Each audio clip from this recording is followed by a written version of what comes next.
전설의 야담을 찾아주셔서 감사드립니다. 오늘도 흥미롭고 재미난 이야기를 준비하였답니다. 그러면 즐거운 시간 되셔요. 옛날 조선시대 어린 임금이 나라를 다스리던 시절이었습니다. 간신배들은 주상의 눈과 귀를 가린 채 당파 싸움만 일삼고 있었지요. 그러니 나라 꼴이 어디 제대로 돌아가겠습니까? 거리엔 거린들이 넘쳐나고 산과 들엔 도적들이 날뛰고 있었답니다. 똑똑히 보아라. 이 자들은 노비의 역할을 다하지 않고 무엄하게도 도망을 친 놈들이다. 한양 저잣거리에 추노꾼들이 굴비 엮듯이 사람을 끌고 왔습니다. 살기가 어려워 주인집에서 달아난 도망노비들이었지요. 이들은 포악한 주인 권대감을 피해 도망갔다가 추노꾼들에게 붙잡힌 것이었습니다. 단 하나도 살아날 가치가 없으니 모조리 사형에 처해 본보기로 삼을 것이다. 세도당당한 권대감이 호통을 쳤습니다. 뭣들 하느냐? 어서 집행하라. 한 놈도 남김없이 목을 베란 말이다. 권대감의 호령에 망나니들이 움찔하였습니다. 한 명도 살려두지 말라니요. 천하의 망나니들조차 권대감의 작태엔 할 말을 잃었답니다. 허나 권대감이 거듭 재촉하니 결국 망나니의 칼이 춤을 추었지요. 그렇게 도망노비들은 모조리 죽임을 당했답니다. 모조리 죽었구나. 아무리 노비라지만 불쌍해서 어쩜 좋나. 어이구 하늘도 무심하시지. 세상에 어찌 저럴 수 있단 말이야. 한양 저잣거리는 피로 물들었습니다. 죽은 노비들의 목은 본보기로 효수되고 말았지요. 그래봤자 어쩌겠습니까? 사람들은 탄식하고 하늘의 무심함을 원망할 뿐이었지요. 힛! 장사하십니까? 딸꾸기로구나. 이 판국에 심부름을 오다니 니놈도 참 팔자 좋구나. 한 사내가 킬킬 웃으면서 저잣거리에 나타났지요. 큰 덩치에 바보 같은 웃음을 띤 머슴 딸꾸기였습니다. 딸꾸기는 과부마님의 명령으로 심부름을 나온 것이지요. 머리가 좀 모자란 딸꾸기는 흉흉한 분위기에도 아랑곳 없이 낄낄거렸답니다. 하여간 네 주인은 어쩌자고 너 같은 맹추한테 심부름을 시킨단 말이냐? 맹주인 제가 그걸 어찌 알아유? 그 물건이나 주시오. 오냐, 자 받아라. 생선가게 최씨 부인은 딸꾸기에게 생선꾸러미를 내밀었습니다. 꽤 묵직했지만 딸꾸기는 가볍게 들어올렸지요. 하여간 희망하는 장사구나. 그래, 어서 가보거라. 힛! 딸꾹이 가게 슈! 딸꾸기는 또다시 킬킬 웃고는 생선꾸러미와 함께 덜렁거리며 돌아갔답니다. 이놈의 세상, 웃는 놈은 천치될 뿐이로구나. 집으로 돌아온 딸꾸기는 마님에게 꾸벅절을 하였지요. 마님 딸꾹이 다녀왔시오. 오냐, 생선은 부엌에 두거라. 마음씨 착한 과부 마님은 멍청한 딸꾸기에게도 자상했습니다. 딸꾸기는 부엌에 척하고 생선꾸러미를 두고 나왔습니다. 그래, 끝났느냐? 잘했다. 그럼 너도 일 보려무나. 마님도 일 보시오. 과부마님이 가고 나자 집안의 다른 머슴들이 딸꾸기를 애워쌌지요. 하나같이 얼굴이 불그락 푸르락했답니다. 이놈 딸꾸가? 네가 뭔데 심부름을 받느냐? 무엇음에도 서열이 있다 이 맹추야. 누가 받건 뭔 상관이오. 뭐시? 이놈이 뜨거운 맛을 좀 봐야 정신을 차리겠느냐? 화가 치밀어 오른 머슴들은 딸꾸기에게 다구리를 놨답니다. 사실 이유가 있었습니다. 머슴들은 심부름값을 빼돌려 술값을 하고 있었지요. 그런데 딸꾸기가 심부름을 다녀오는 바람에 삥땅 칠 기회를 날려버렸지 뭡니까. 하여 꼴이 잔뜩 난 머슴들은 그 분풀이를 딸꾸기에게 했답니다.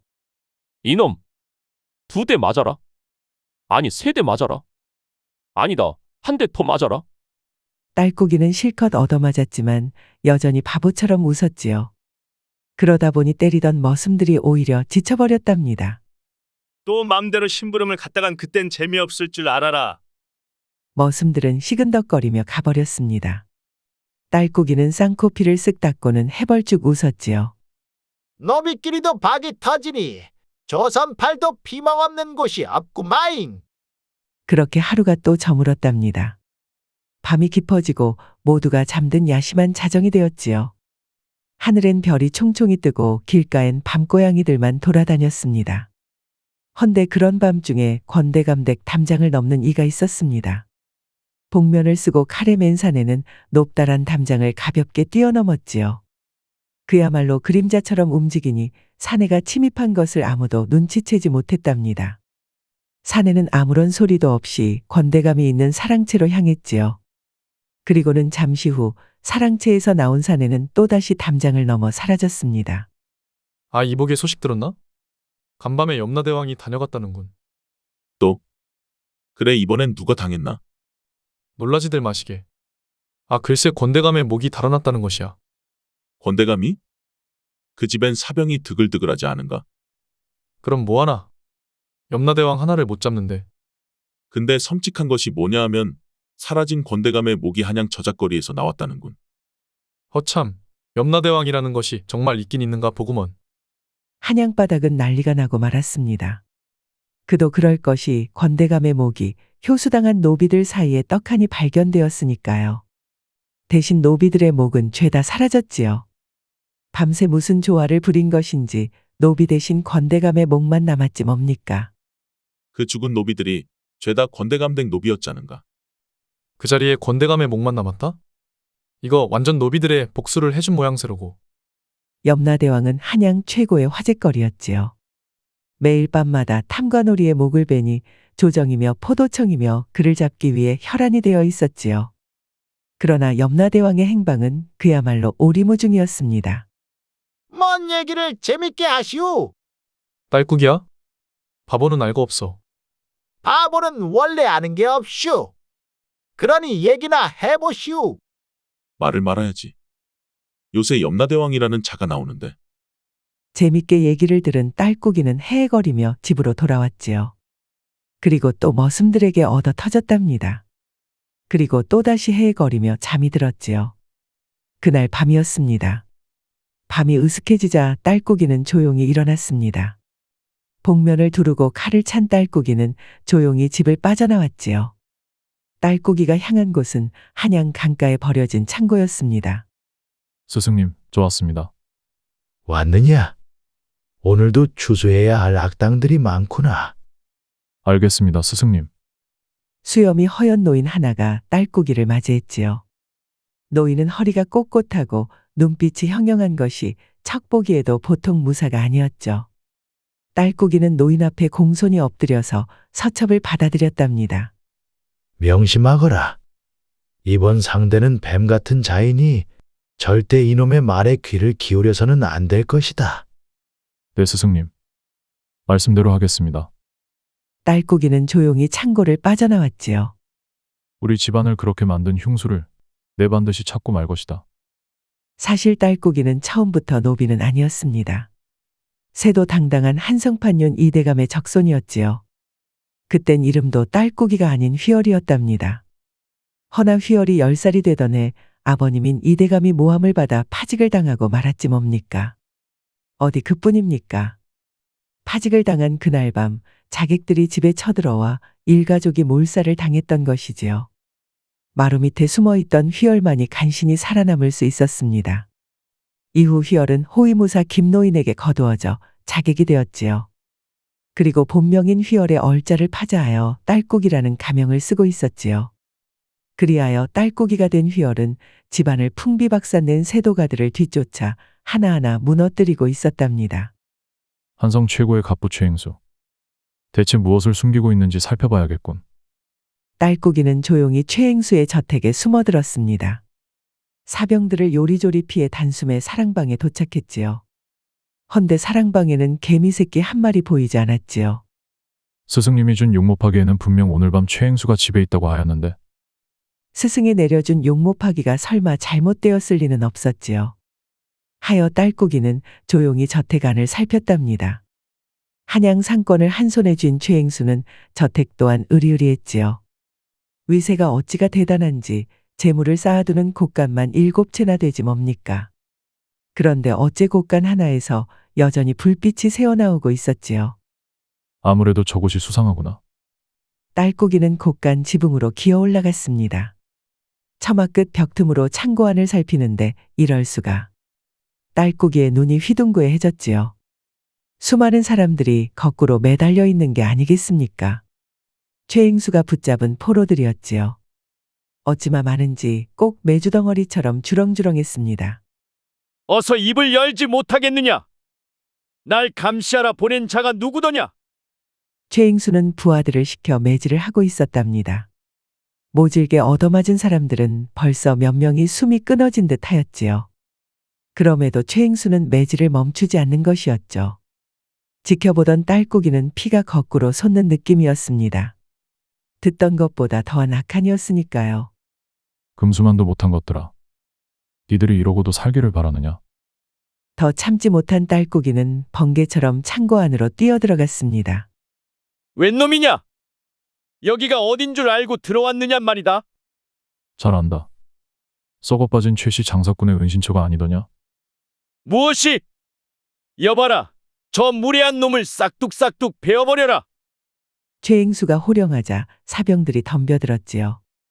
한꺼번에 창칼이 날아드는데도 딸꾹이는 눈 하나 깜짝하지 않았습니다. 오히려 진영 한복판으로 뛰어들었습니다. 당황한 사병들이 지들끼리 칼을 휘두르는데 딸꾹이는 일검으로 모조리 베어버렸지요. 숨 한 번 내쉴 사이에 사병들이 털푸덕 쓰러졌답니다. 각오하라 최행수. 하룻강아지 범 무서운 줄 모르는구나. 최행수와 딸꾹이의 검이 부딪혔습니다. 놀랍게도 최행수는 매서운 딸꾹이의 공격을 가볍게 받아냈지요. 상인이라고 하기엔 무서운 칼솜씨였습니다. 허나 딸꾹이의 공격은 점점 더 눈부시게 빨라졌답니다. 이거나 받아보거라. 갑자기 최행수가 매달린 포로를 발로 찼답니다. 딸꾹이는 시계추처럼 날아온 몸뚱이에 그만 부딪히고 말았습니다. 벌떡 일어났지만 최행수는 벌써 달아나고 없었지요. 뒤를 쫓으려는데 매달린 포로 하나가 신음소리를 내었습니다. 포로 중에 젊은 여인 하나가 아직 숨이 붙어 있었지요. 이보시오. 정신 차리시오. 서둘러 밧줄을 내리니 미약하게나마 숨을 쉬는 것이었죠. 안 되겠군. 곧바로 조치를 취하지 않으면 죽고 말 것이야. 딸꾹이는 달아난 최행수의 뒤를 쫓고 싶었지만 죽어가는 사람을 보고만 있을 순 없었습니다. 그리하여 딸꾹이는 젊은 여인을 등에 업고 저택을 빠져나갔습니다. 산속에 다다르고 나서야 딸꾹이는 여인을 내려놓았습니다. 그리고는 청심환을 꺼내 먹였지요. 여인은 한참 만에야 정신을 차렸습니다.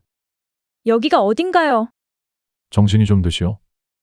눈을 뜬 여인은 참으로 고왔습니다. 며칠은 씻지 못했는지 떼국물이 질질 흐르고 얼굴 여기저기에 피멍이 들었지만 그래도 아름다웠지요. 곱게 단장하면 천하절색이 틀림없었답니다. 구해주셔서 감사합니다. 전 초아라고 합니다. 초아낭자. 이게 대체 어찌된 영문이오?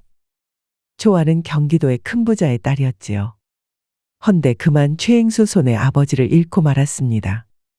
집안 노비들을 교묘히 부추겨서 죄 없는 아버지를 공격하게 만들었지요. 혹시라도 노비에게 모질게 대하신 것은 아니오? 천부당 만부당합니다.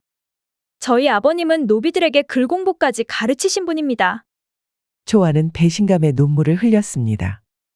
최행수가 노비 하나를 매수하여 거짓으로 죄를 토설하게 하였다는 것이죠.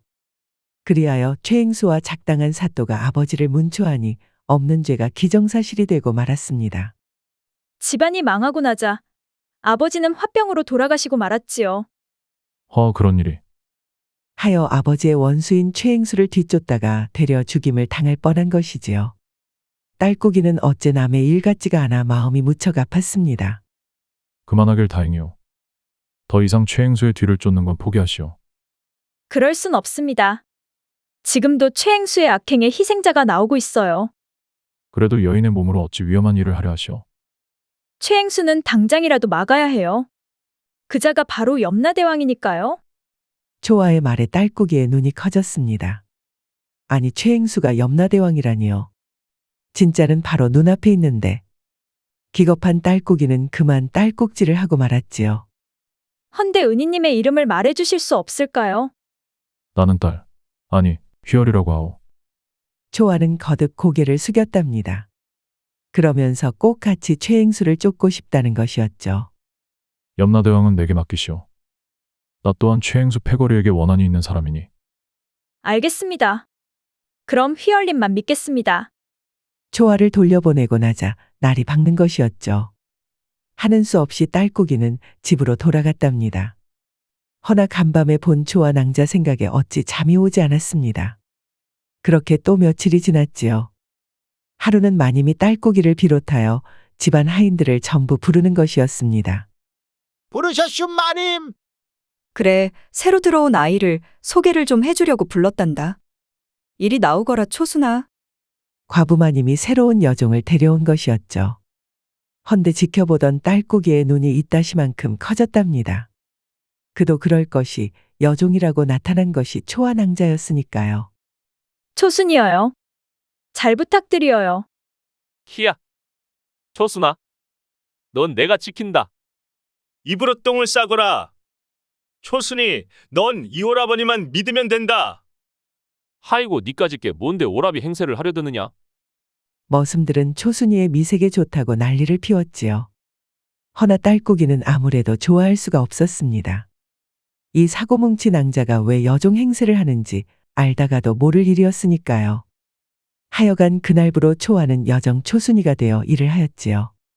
초순아, 힘들게 일하지 말고 여기 와서 오라비 어깨나 좀 주무르거라. 아이고, 내 어깨가 더 아프다.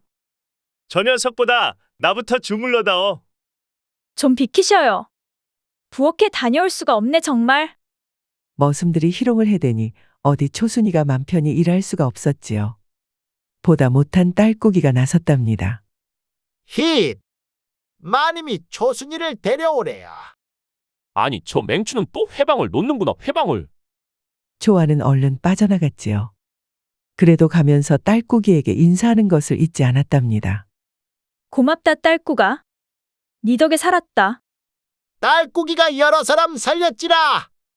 초아는 아무래도 딸꾹이를 알아보지 못했답니다. 그도 그럴 것이 복면을 쓴 데다 날이 어두웠으니 누가 누군지 알 리가 있겠습니까? 하여 눈앞에 이 맹추가 며칠 전 자기를 구해준 자객이라는 것을 꿈에도 몰랐지요. 하여 머리는 좀 나빠도 친절한 사내라고 생각하며 고마워할 따름이었습니다. 딸꾹이 넌 어쩜 그리 친절하느냐? 머리는 나빠도 딸꾹이 네가 젤로 좋구나. 딸꾹이한테 바라면 안 되지라. 반하긴 무슨. 하여간 딸꾹이 입만 살아선. 그래도 초아는 피식피식 웃음이 나왔습니다. 딸꾹이 덕분에 일에 적응할 수 있었으니까요. 거기다 불손한 머슴들이 희롱이라도 할라치면 나서서 도와주니 어찌 고맙지 않겠습니까? 딸꾹아, 이거 고구마인데 너도 하나 먹으렴. 고맙지라. 아따 고구마 실어네. 초아와 딸꾹이는 서로 도우며 집안일을 하였지요. 그렇게 한 달쯤 지났을 무렵일까요? 그날엔 마님도 옆 동네 잔치로 자리를 비웠을 때였답니다. 초아가 일하다 말고 어디론가 빠져나가는 것이 아니겠습니까? 본인 목숨이 9개라도 되는 줄 아나. 또 무슨 모험을 하려고 저런단 말인가. 딸꾹이는 들키지 않게 조용히 뒤를 밟았지요. 가만히 살펴보니 초아는 남장을 한 채 저작거리로 나가는 것이었지요. 그리고 상인인 척하면서 최행수에 대해 묻는 게 아니겠습니까? 경기도 갑부의 일을 아십니까? 알다마다. 그게 다 최행수와 거래가 틀어지고 생긴 일 아닌가? 말씀 좀 더 해주십시오. 그렇게 한참을 정보를 모으던 초아는 날이 어두워지자 집으로 돌아왔답니다. 아주 천연덕스럽게 귀가한 초아는 방으로 돌아갔지요. 허나 딸꾹이는 밤이 깊을 때까지 초아의 방 근처에서 감시를 이어갔답니다. 이윽고 자정이 되었지요. 방문이 스르륵 열리더니 또다시 남장을 한 초아가 나오는 것이었습니다. 그러더니 집을 빠져나와 어디론가 향하는 것이었지요. 딸꾹이는 조용히 뒤를 밟았습니다. 초아는 최행수의 저택으로 향하지 않았습니다. 대신 한양에서 좀 떨어진 빈민촌으로 향했습니다. 여기는 가난한 백성과 노비들이 사는 아주 낙후된 마을이었지요. 가끔씩 시체 치우는 일을 받아서 하거나 한양의 위험하고 굳은 일을 도맡아 먹고 사는 곳이었지요. 초아는 그 마을에서 가장 동떨어진 다 쓰러져가는 창고 안으로 들어갔답니다. 누구냐? 여기는 함부로 들어올 곳이 아니다. 언덕 위에 구름. 은적이 맞구나. 어서 들어가거라. 어디서 입수했는지 암호까지 맞춘 초아는 당당히 안으로 들어갔답니다. 딸꾹이는 조용히 창고 지붕으로 올라갔지요. 안을 살펴보니 동네 노비들이 그득히 있는 것이 아니겠습니까? 그리고 그 가운데에는 복면을 쓴 사내가 무어라고 외치고 있었습니다. 날 때부터 왕후장상의 씨가 따로 있다더냐? 누군 노비로 살고 누군 양반으로 사니 이 얼마나 부당한 일인가? 못 먹고 못 사는 것이 우리네 팔자라면 이놈의 세상 거하게 엎어버리는 것도 좋지 않겠는가? 복면 선비의 연설의 노비들은 앞다퉈 찬성을 했지요. 선비는 신이 났는지 점점 더 과격한 언동을 쏟아냈답니다. 창칼이 없으면 창칼을 주리오. 의복이 없으면 의복을 주리라. 그러니 다 같이 힘을 모아 제대로 한번 일을 벌려보세나. 개주님 말씀이 옳습니다. 한번 해봅시다요, 다들. 뱃속에 기름만 낀 양반 놈들을 이번 기회에 아주 결단을 내버리는 걸세. 옳소. 살면 노비요. 죽으면 사람인데 죽기 살기로 하면 된단께요. 노비들은 흥분해서 아우성을 쳤지요. 그야 자기 속을 시원하게 풀어주는 말인데 오죽했겠습니까? 허나 지켜보던 딸꾹이는 소름이 쫙 돋았습니다. 이제 보니 노비들을 선동해 밀란을 꾸미고 있었으니까요. 참지 못한 딸꾹이가 내려오려는데 누군가 날카롭게 외치는 것이었죠. 속지 마십시오, 여러분. 이건 다 여러분을 이용하려는 수작입니다. 초아였지요. 초아는 겁도 없이 나서서는 복면 사내의 말을 정면에서 반박하는 것이었습니다. 처자가 잘 몰라서 그러는 것 같은데 개주님은 거짓말을 할 사람이 아니시오. 아무렴. 개주님이 어떤 분인데? 이 마을이 풀칠이라도 하는 게 다 개주님 덕분인데. 그런 분이 사람을 선동하여 난을 준비합니까? 정신 차리시오. 그러면서 복면 쓴 사내를 척하고 손가락으로 가리켰지요. 저자의 배우는 한양 최고 갑부 최행수요. 귀신은 속여도 한 번 속았던 나는 못 속이요. 초아의 아버지인 경기도 갑부가 바로 이런 방식으로 당했던 것이었지요. 그러니 딸인 초아가 치가 떨리는 것이 당연했습니다. 듣자 하니 무슨 모함을 하는 게냐? 여봐라, 저 어리석은 처자를 당장 붙잡아라. 사방에서 복면 사내의 수하들이 초아에게 덤벼들었습니다. 초아는 칼을 빼들고 저항했지만 오래가지 못했지요. 무술을 배우긴 했으나 어디 실전이 만만하겠습니까? 부하가 휘두른 칼에 초아가 들고 있던 칼이 저만치 날아가고 말았지요. 이 맹랑한 계집! 죽어라! 그런데 이 무슨 조화일까요? 수아의 칼이 초아를 치려던 순간 갑자기 푹 쓰러지는 것이었습니다. 어디선가 비수가 날아와 무사히 이마에 박힌 것이었지요. 아니, 웬 놈이냐? 모습을 드러내지 못할까? 그러자 더 많은 비수가 날아왔습니다. 그러더니 초아를 에워싼 사내들을 모조리 쓰러뜨리는 것이었지요. 집회는 아수라장이 되었습니다. 한 무사가 천장에서 뛰어내려서는 복면 사내의 수하들과 칼싸움을 벌이는 것이었습니다. 딸꾹이었지요. 이게 무슨 난리야? 갑시다. 이러다 눈먼 칼에 맞아 죽겠소. 비명소리와 칼 부딪히는 소리가 요란해지니 기겁한 노비들이 앞다퉈 창고를 빠져나왔지요. 혼란을 틈타 초아도 일어나 싸움에 가세했습니다. 수하들이 다 쓰러지자 복면 사내는 황급히 자리를 떴지요. 그러자 초아도 그 뒤를 쫓았답니다. 멈추시오. 최행수의 계획을 낱낱이 들어야겠소. 아니 그런데 몇 발짝 가기도 전에 복면 사내도 풀썩 쓰러졌답니다. 다가가 보니 가슴팍에 화살을 맞은 것이었죠. 그제야 어디선가 말발굽 소리가 들렸습니다. 일이 틀어진 것을 눈치챈 최행수가 달아나고 있었던 것입니다. 거기 서라, 최행수. 부끄럽지도 않느냐? 시무를 아는 것이 영웅이라. 분리할 때는 내빼는 것이 영웅이니라. 어디 괴소리를 시부렁대느냐? 그때 최행수가 탄 말이 펄쩍 뛰었답니다. 어디선가 날아온 비수가 말에 항문에 박혔던 것이지요. 그 바람에 최행수는 속절없이 말에서 떨어지고 말았습니다. 최행수는 비틀비틀 일어났지만 뒤쫓아온 초아의 칼이 목에 딱 닿았지요. 여기까지요, 최행수. 어린 계집이 참으로 운이 좋구나. 묻는 말에나 대답해라. 도대체 어찌하여 노비들을 선동하였느냐?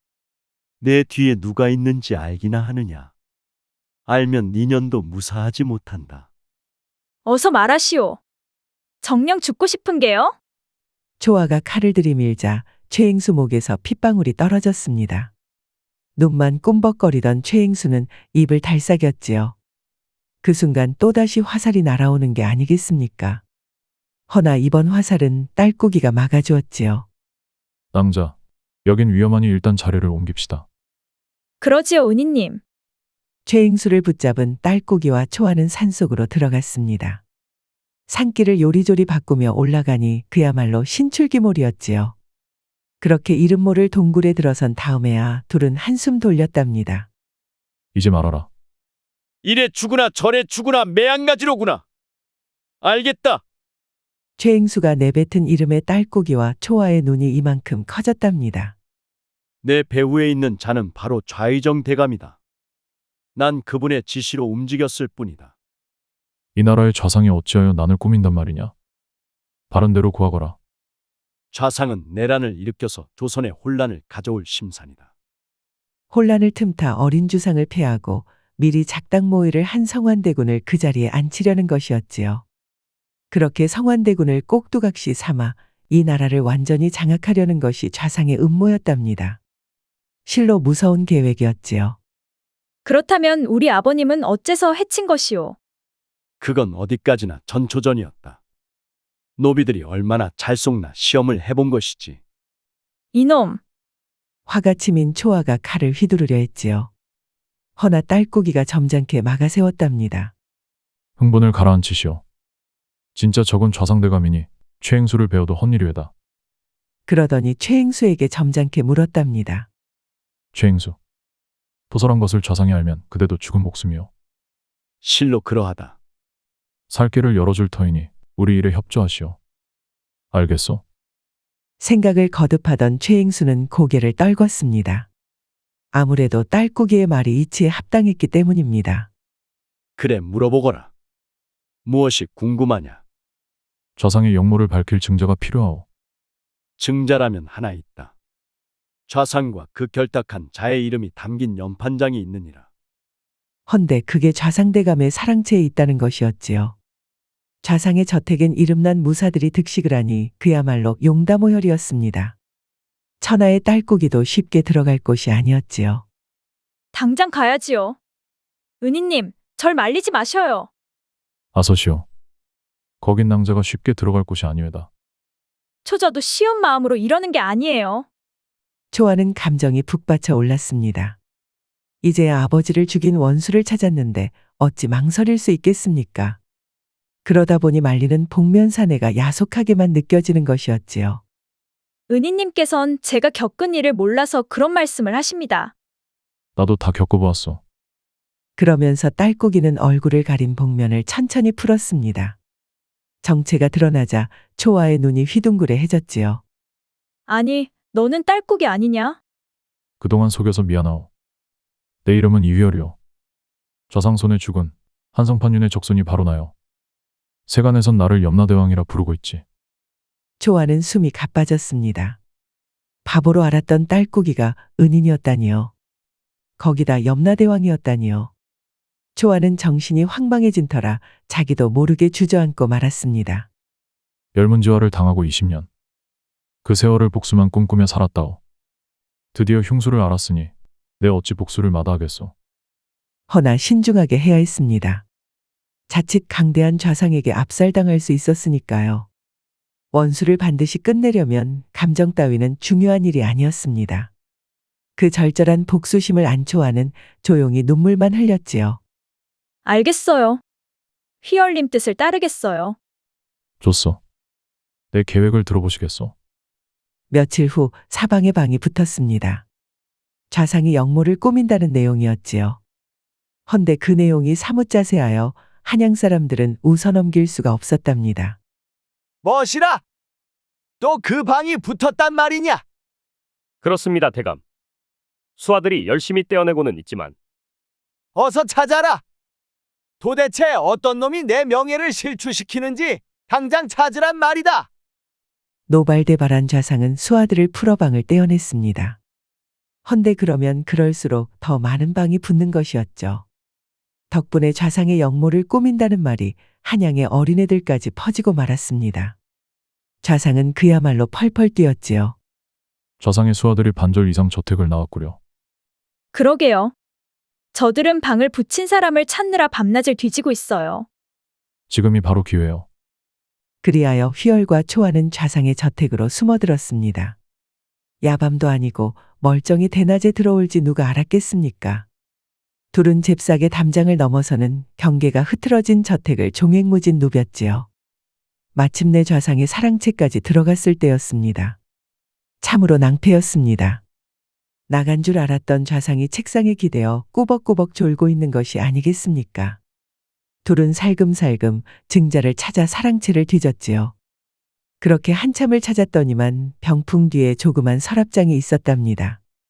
그 안에 연판장이 들어 있었습니다. 마침내 증자를 찾은 것이지요. 둘은 안도의 한숨을 내쉬었습니다. 이제 이것을 조정에 가져가기만 하면 되었으니까요. 헌데 너무 기뻤던 탓일까요?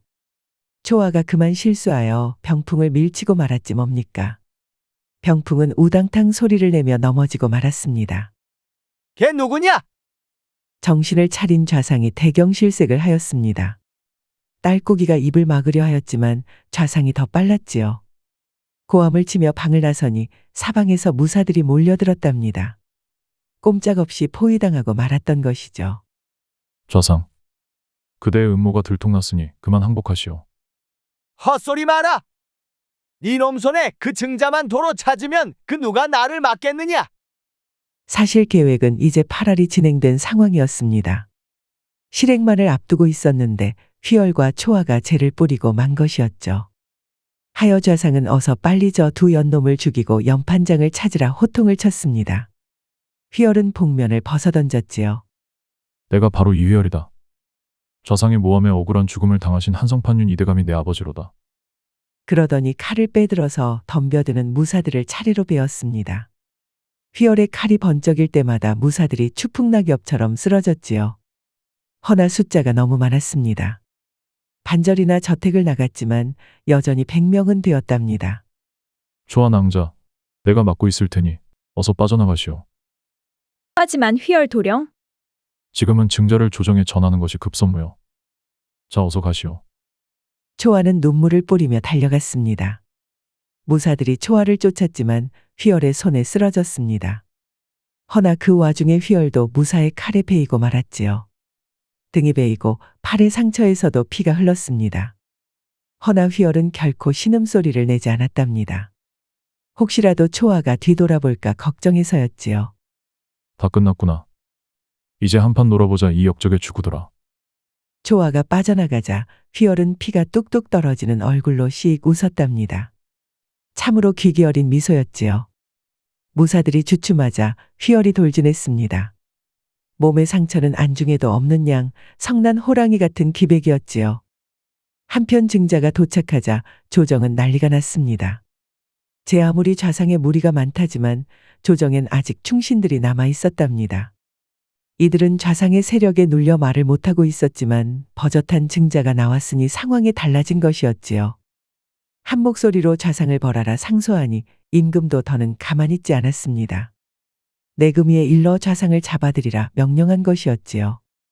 휘열님, 제발 무사하시길.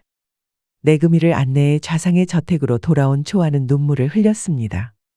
뒤를 지키던 휘열이 잘못됐을까 너무나도 걱정스러웠으니까요. 헌데 좌상의 저택에 도착하니 그야말로 아수라장이 되어 있었답니다. 아니 이게 뭐야?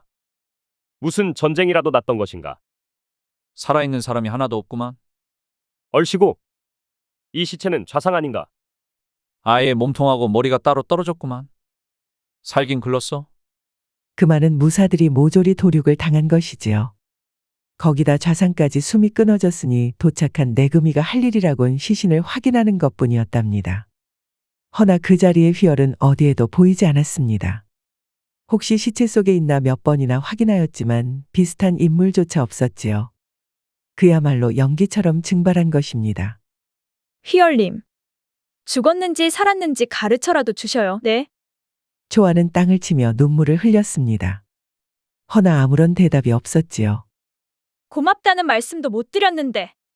사모하고 있다는 말 한마디 못 드렸는데 어딜 가셨나요? 시신만 그득한 좌상의 저택에는 초아의 울부짖는 소리만 들렸습니다. 그 후로 조정에서는 좌상의 무리들을 대대적으로 숙청하였지요. 덕분에 종묘사직이 바로 서고 왕세자를 교체하려던 음모도 산산이 부서졌습니다. 좌상과 결탁했던 성원대군도 벌을 받아 양인으로 굴러떨어졌답니다. 주상이 되려고 했던 그의 야심은 먼지처럼 부서지고 말았습니다. 당연히 초아의 집안도 되살아났습니다. 좌상이 최행수를 시켜 빼앗은 재산을 모두 돌려받을 수 있었으니까요. 덕분에 경기도 최고 갑부가 된 초아는 으리으리한 저택으로 돌아오게 되었습니다. 허나 초아의 마음 한켠은 언제나 텅 비어 있었지요. 희열님. 님 없는 이 넓은 저택이 다 무슨 소용인가요? 초아는 혼례를 권하는 주변을 모두 물리치고 쓸쓸히 겨울을 맞이하였지요.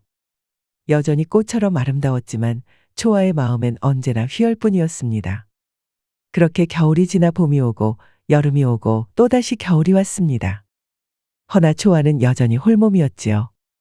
그러던 어느 날이었습니다. 계십니까? 여기 집주인을 뵈러 왔습니다. 누구라고 전해드릴갑시오? 뭐라고요? 참 희한한 이름이구려. 알겠소. 소나무에 쌓인 눈을 지켜보던 초아에게 손님이 왔습니다. 이윽고 뒤를 돌아본 초아는 눈이 휘둥그레해졌지요. 초아는 입만 벙긋거리다가 이내 눈물을 쏟았답니다. 너무나 반가워서 흘리는 눈물이었지요. 그 눈물방울이 어찌나 뜨거운지 바닥에 쌓인 눈이 점점이 녹아버렸답니다. 초아의 저택에 이른 봄이 찾아온 것이었지요. 어느 한 옛날 서해의 외딴 섬에 신임 사또가 부임하였습니다. 사또의 이름은 박달수로 이제 곧 은퇴를 앞두고 있었지요. 박사또는 마지막 근무지가 섬이라는 것에 무척 기뻐했습니다. 내가 말년이 되어서야 좀 운이 트이는구나. 한적한 섬마을이라면 유유자적하게 시간을 보낼 수 있겠어. 강태공처럼 낚시대를 들이우며 시간이나 낚아보아야겠다. 박사또는 시원한 바닷바람을 느끼며 마을 포구에 도착하였습니다. 때마침 이방이 박사또를 반갑게 맞이하였습니다. 아이고, 사또 어르신. 먼 길 오시느라 얼마나 고생이 많으셨습니까? 저는 이방 최길수라고 하옵니다. 자, 짐은 제가 듭지요. 이봐라. 어서 어르신의 짐을 옮기거라. 반갑네. 고생이랄 것까지야 있겠나. 길이야 멀었지만 오랜만에 바닷바람을 맞으니 피로가 싹 가시는구먼. 섬의 풍경도 썩 멋들어지고 말이야. 예, 사또님. 우리 섬은 예부터 풍광이 수려하고 사람들도 모난 데가 없지요. 큰 사건 사고도 없고 아주 평화로운 마을이니 사또님께서도 편히 지내실 수 있을 겁니다. 할 일도 많지 않으니 아주 그냥 편히 계시지요. 이야, 그거 듣던 중 반가운 말일세. 내가 말년이 되어서야 이런 좋은 자리를 맡게 되다니 참으로 다행이지 뭔가? 박사또는 껄껄 웃으며 고개를 끄덕였습니다. 이에 이방도 손바닥을 비비며 맞장구 쳤습니다. 오늘 저녁에는 객사에서 사또님을 환영하는 자리를 마련해 두었습니다. 마을 사람들 모두 사또님을 모시고 싶어 한다지 뭡니까? 환영회라니? 뭘 또 그런 걸 준비했나? 허나 이런 정성을 어찌 마다하겠는가? 술과 안주가 준비된다면야 나도 마다할 이유가 없지비. 아주 좋습니다. 그러면 저녁에 모시겠습니다. 그동안 관아에 머물며 짐을 정리하시지요. 필요한 것이 있으면 언제든 말씀만 주십시오. 알겠네, 최이방. 앞으로 잘 부탁하네. 이방은 사또를 관아로 안내하며 저녁 잔치 준비를 위해 서둘러 발걸음을 옮겼습니다. 박사또는 관아로 들어서 짐을 풀고 정리를 하였습니다. 그러고 시간이 좀 남아서 섬마을을 돌아다니며 구경을 하였습니다. 은돌이는 이름처럼 은빛 바다가 감싸고 있는 고요한 섬마을이었습니다. 박사또는 정돈된 초가집들이 가지런히 늘어선 마을길을 따라 천천히 걸음을 옮겼습니다. 옹기종기 모여있는 집들 사이로 짚을 엮거나 그물을 손질하는 사람들, 소를 몰며 밭으로 향하는 농부들이 보였습니다. 아이들은 파란 하늘 아래서 뛰어놀며 웃음소리를 퍼뜨렸고 안악들은 우물가에 모여 빨래를 하며 수다를 떨고 있었습니다. 모두가 따스한 미소로 새로 부임한 사또를 반갑게 맞이했습니다. 아이고, 사또님이시군요. 마을에 오신 것을 환영합니다요. 사또 어르신, 섬에서 필요하신 게 있으면 언제든 말씀만 하십시오. 섬마을 사람들은 밝은 모습에 박사또의 마음은 한결 더 가벼워졌습니다. 박사또는 옅은 미소를 띤 채 고개를 끄덕이며 인사를 받았지요. 허나 마을 구석구석에는 묘한 광경도 눈에 들어왔습니다. 작은 공터나 길목마다 이상한 불상이 세워져 있었던 것입니다. 평소에 보아온 불상과는 달리 그 불상은 연꽃 대신 팔개 위에 앉아 있었고 얼굴은 어딘지 모르게 비틀린 미소를 띠고 있었습니다. 박사또는 걸음을 멈추고 한 불상 앞에서 자세히 들여다보았습니다. 어쩐지 불상에서 눈을 떼기가 힘들었고 바라보고 있자니 설명할 수 없는 불길한 기운이 온몸을 휘감는 듯한 느낌이 들었습니다. 거참 희한하게 생긴 불상이로고. 박사또는 중얼거리며 주위를 두리번거렸습니다. 그러나 사람들은 이 불상을 특별히 의식하지 않는 듯 그저 무심히 지나칠 뿐이었습니다. 박사또는 왠지 모르게 찜찜한 기분을 떨칠 수 없었습니다. 이곳 은돌이가 평화로운 모습 이면에 뭔가 감춰진 이야기가 있을 것만 같았습니다.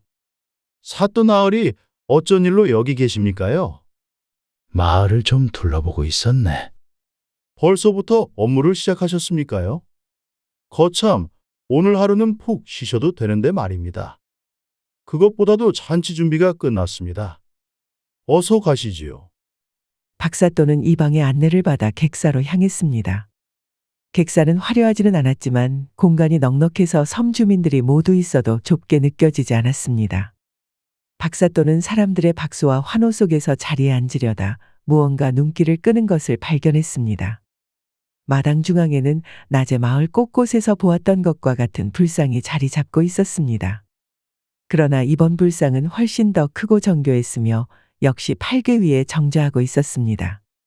박사또는 묘한 기분이 들었지만 이것이 섬 고유의 종교라 여기며 의문을 접었습니다. 섬 사람들은 참 독특한 신앙을 가지고 있구나. 팔개 위에 불상을 모신 건 또 처음 보네.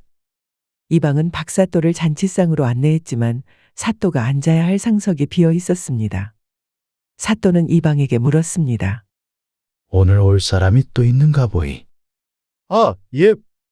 백천대사도 오늘 사또님을 환영하고 싶다 하여 몸소 행차하십니다. 백천대사? 그 자는 누구인가? 광명천도 절의 주지스님입지요. 아, 마침 저기 오십니다. 이 방이 오늘 뗀 것과 동시에 대문이 열리고 한 나이 든 스님이 들어왔습니다. 그는 화려한 의복과 장신구를 두른 채 천천히 걸어 들어왔습니다. 주민들은 즉시 합장하며 그를 향해 인사했습니다. 백천대사님께 귀의를 드립니다. 광명 천지감응 제제자 천원도우 제여자 지우도우 빛의 길을 열고 어둠의 혼을 거두소서. 마을 사람들은 주문 같은 기도문을 미친 듯이 외우며 백천대사를 맞이하였습니다. 그 모습을 생전 처음 보는 박사또는 괴이함에 숨을 집어삼켰습니다. 이 방은 서둘러 박사또에게 설명했습니다. 저분이 광명천도 절의 주지스님인 백천대사님이십니다. 우리 섬 사람들은 모두 그분을 따르고 있사옵니다. 저 기도문은 무엇인가? 불교 같지는 않은데 말이야. 별거 아니옵니다. 광명천도 교인들이라면 누구나 아는 평범한 기도문이지요. 박사또는 약간 의아했지만 내색하지 않고 그저 고개를 끄덕였습니다. 백천대사는 상석에 앉아 박사또를 향해 미소를 지었습니다. 사또님, 먼 곳까지 오시느라 수고 많으셨습니다. 앞으로 저희와 잘 지내주십시오. 환영을 받으니 감사할 따름입니다. 앞으로 잘 부탁드리겠습니다. 잔치가 시작되고 백천대사는 박사또에게 술과 음식을 권했습니다. 그러나 대사의 행동은 박사또의 눈을 휘둥그레지게 만들었습니다. 백천대사가 고기를 손에 들고 거침없이 먹고 술을 마시는 것이었습니다. 아니, 대사님. 스님께서 육식을 하시고 술을 드십니까? 광명천도에서는 모든 것이 불성이니 고기를 먹는 것도 불성을 섬기는 일이라 하옵니다. 술 또한 마음을 자유롭게 하여 열반에 이르게 돕는 이 또한 수행의 도구지요. 박사또는 어딘가 이상하다는 생각이 들었지만 대사의 태연한 설명에 더 묻지 않았습니다. 잠시 후 백천대사는 박사또에게 귀한 술을 대접하겠다며 화려한 도자기 병을 꺼냈습니다. 백천대사는 직접 술을 따르며 박사또에게 권했습니다. 사또님께 환영의 뜻으로 준비한 술이옵니다. 부디 이 술로 우리와의 우정을 나누시지요. 박사또는 술잔을 받아들었지만 향기가 어딘가 이상하다는 느낌을 받았습니다. 그래도 분위기를 망치고 싶지 않아 잔을 들어 마시려는 순간 누군가 그의 등을 툭 쳤습니다. 술은 잔에서 쏟아져 버리고 말았습니다. 이 무슨 무리한! 어떤 놈이 잔치 자리에서 고주망태가 되었느냐? 아이고, 사또나으리, 제가 대신 사과드립니다. 누구냐? 당장 퍼뜩 튀어나와서 사과드리지 못할까? 박사또는 놀라 뒤를 돌아보았지만 누가 그를 쳤는지 보이지 않았습니다. 다만 저 멀리 회관 문틈으로 붉은 댕기를 두른 여인이 황급히 나가는 모습이 스치듯 보였습니다. 좋은 날이니 그냥 넘어갑시다. 나도 실수로 흘렸으니 괜한 소라는 필요 없네. 사또님께서 그렇게 말씀하시니 그러죠. 대사는 다시 술을 권하려 했지만 박사또는 거절했습니다. 안 그래도 찜찜했는데 차라리 이걸 구실로 술을 거절하기로 하였지요. 이미 귀한 술을 흘렸으니 더 받을 순 없소. 그냥 청주로 충분하오. 박사또의 정중한 거절에 백천대사는 표정을 바꾸지 않고 알겠다며 잔을 거두었습니다. 그러나 박사또는 마음 한구석에서 계속 찜찜한 기분을 떨칠 수 없었습니다. 잔치가 끝나고 박사또는 이방과 하인들의 호의를 받으며 관하로 돌아가고 있었습니다. 밤 공기는 쌀쌀했지만 잔치의 여운 때문인지 마을 곳곳은 여전히 활기가 넘쳤습니다. 그러나 박사또는 어딘가 찜찜한 기분을 떨칠 수 없었습니다. 그때 저 멀리 골목 어귀에 한 여인이 서 있는 모습이 어슴푸레 보였습니다. 달빛 아래 그녀의 머리에는 분명히 붉은 댕기가 단정히 메어져 있었습니다. 박사또는 멈칫하며 그녀를 바라보았습니다. 낮에 잔치 자리에서 자신을 툭 치고 도망갔던 바로 그 여인이었습니다. 저 여인은? 그녀는 한동안 가만히 서 있다가 박사또의 눈길을 느낀 듯 천천히 몸을 돌려 걸음을 옮겼습니다. 그리고 마치 의도한 것처럼 박사또를 뒤쫓기 시작했습니다. 호의를 받는 그를 멀찍이 따라오며 일정한 거리를 유지하는 듯 보였습니다. 사또님, 왜 그러십니까? 무슨 문제라도 있습니까? 아니, 별것 아닐세. 그냥 빨리 돌아가세. 이방은 의아했지만 더 묻지 않고 걸음을 재촉했습니다. 그러나 박사또의 신경은 이미 저 붉은 댕기의 여인에게로 쏠려 있었습니다. 그녀가 멀어지지 않고 일정한 거리에서 따라오는 것이 몹시 수상쩍었지만 박사또는 아무 말도 하지 않았습니다. 관아에 도착한 박사또는 피곤한 몸을 이끌고 침소로 들어갔습니다. 불길한 여운이 마음 한구석을 짓눌렀지만 잔치에서 마신 술 기운 때문인지 이내 잠이 쏟아졌습니다. 그러나 얼마 지나지 않아 이상한 느낌의 박사또는 반쯤 감긴 눈을 떴습니다. 누군가가 침소 안에 들어와 있었습니다. 희미한 달빛이 방 안을 비추었고 눈앞에는 낮에 보았던 붉은 댕기를 한 여인이 조용히 누워 있었습니다. 여인은 실오라기 하나 걸치지 않은 모습이었습니다. 달빛 아래에 드러난 피부는 백옥처럼 희고 고왔으며 길고 고든 눈매는 깊고도 애달픈 기운을 품고 있었지요. 낭자는 도대체 누구요? 어인일로 내 침소에 있는 거요. 그러나 여인은 아무런 대답 없이 부드럽게 미소를 지으며 박사또에게 입을 맞추었습니다. 여인은 몸서리치도록 아름다웠고 향긋한 향기가 방 안에 은은히 퍼졌습니다.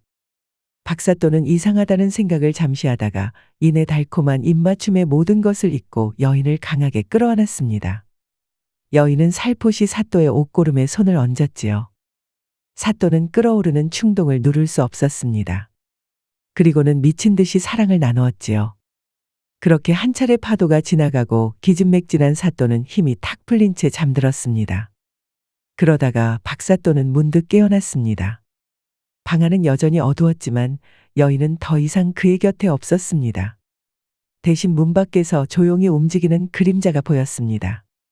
박사또는 이상한 느낌의 자리에서 일어나 조용히 뒤를 따랐습니다. 여인은 흰 소복 차림으로 천천히 걸어나가고 있었습니다. 박사또는 걸음을 재촉해 그녀를 따라갔지만 이상하게도 잡힐 듯 잡히지 않았습니다. 거기 서시오. 대체 낭자는 누구요? 그러나 여인은 아무런 대답 없이 마을의 외곽으로 걸음을 옮겼습니다. 박사또는 점점 더 깊은 어둠 속으로 들어가며 여인을 쫓았습니다. 결국 여인은 커다란 선앙당 나무 앞에서 멈춰섰습니다. 나무에는 오색천이 매달려 바람에 흩날리고 있었고 여인은 그 아래에 서서 박사또를 바라보았습니다. 전임 사또가 어찌 되었는지 알아보시오. 전임 사또라니? 그게 무슨 말이오? 여인은 아무 대답도 하지 않고 고개를 들어 위를 가리켰습니다. 박사또는 무언가 불길한 느낌에 따라 시선을 위로 돌렸습니다. 그곳에는 나무 가지마다 주렁주렁 목을 맨 사람들이 매달려 있었습니다. 시신들은 박사또를 내려다보며 한없이 흔들리고 있었습니다. 이 끔찍한 광경에 박사또는 비명을 지르며 깨어났습니다. 그렇습니다. 지금까지 본 것은 모두 꿈이었던 것입니다. 박사또는 의복이 푹 젖도록 식은땀을 흘리고 있었습니다. 괴이하고 섬뜩한 악몽이었습니다. 허나 어째서인지 이는 보통 악몽이 아닌 것처럼 느껴졌습니다. 꿈속의 여인의 말이 계속 머릿속을 맴돌았습니다. 이에 박사또는 전임자들의 행적을 조사하기로 결심했습니다. 전임 사또들이 대체 무슨 일을 당한 건지 알아봐야겠다. 다음 날 아침 박사또는 관아의 기록을 살피며 전임 사또들의 행적을 조사하기 시작했습니다. 관아의 문서에는 전전사또와 전사또의 기록이 간략히 남아 있었습니다. 이기루 전 사또, 병고로 인하여 임지에서 졸하였다. 사망 원인은 배질환이로구만. 섬마을에서 폐병이라. 그리고 임창수 전 사또는 실종. 음력 3월 15일 관아를 떠난 뒤 행방불명이라니. 주변을 수색했으나 끝내 찾지 못하였다고. 이기로 전 사또는 지병으로 사망이었습니다. 임창수 전 사또는 실종이라고만 적혀 있고 특별한 기록은 없었지요. 어딘가 석연치 않은 정보였습니다.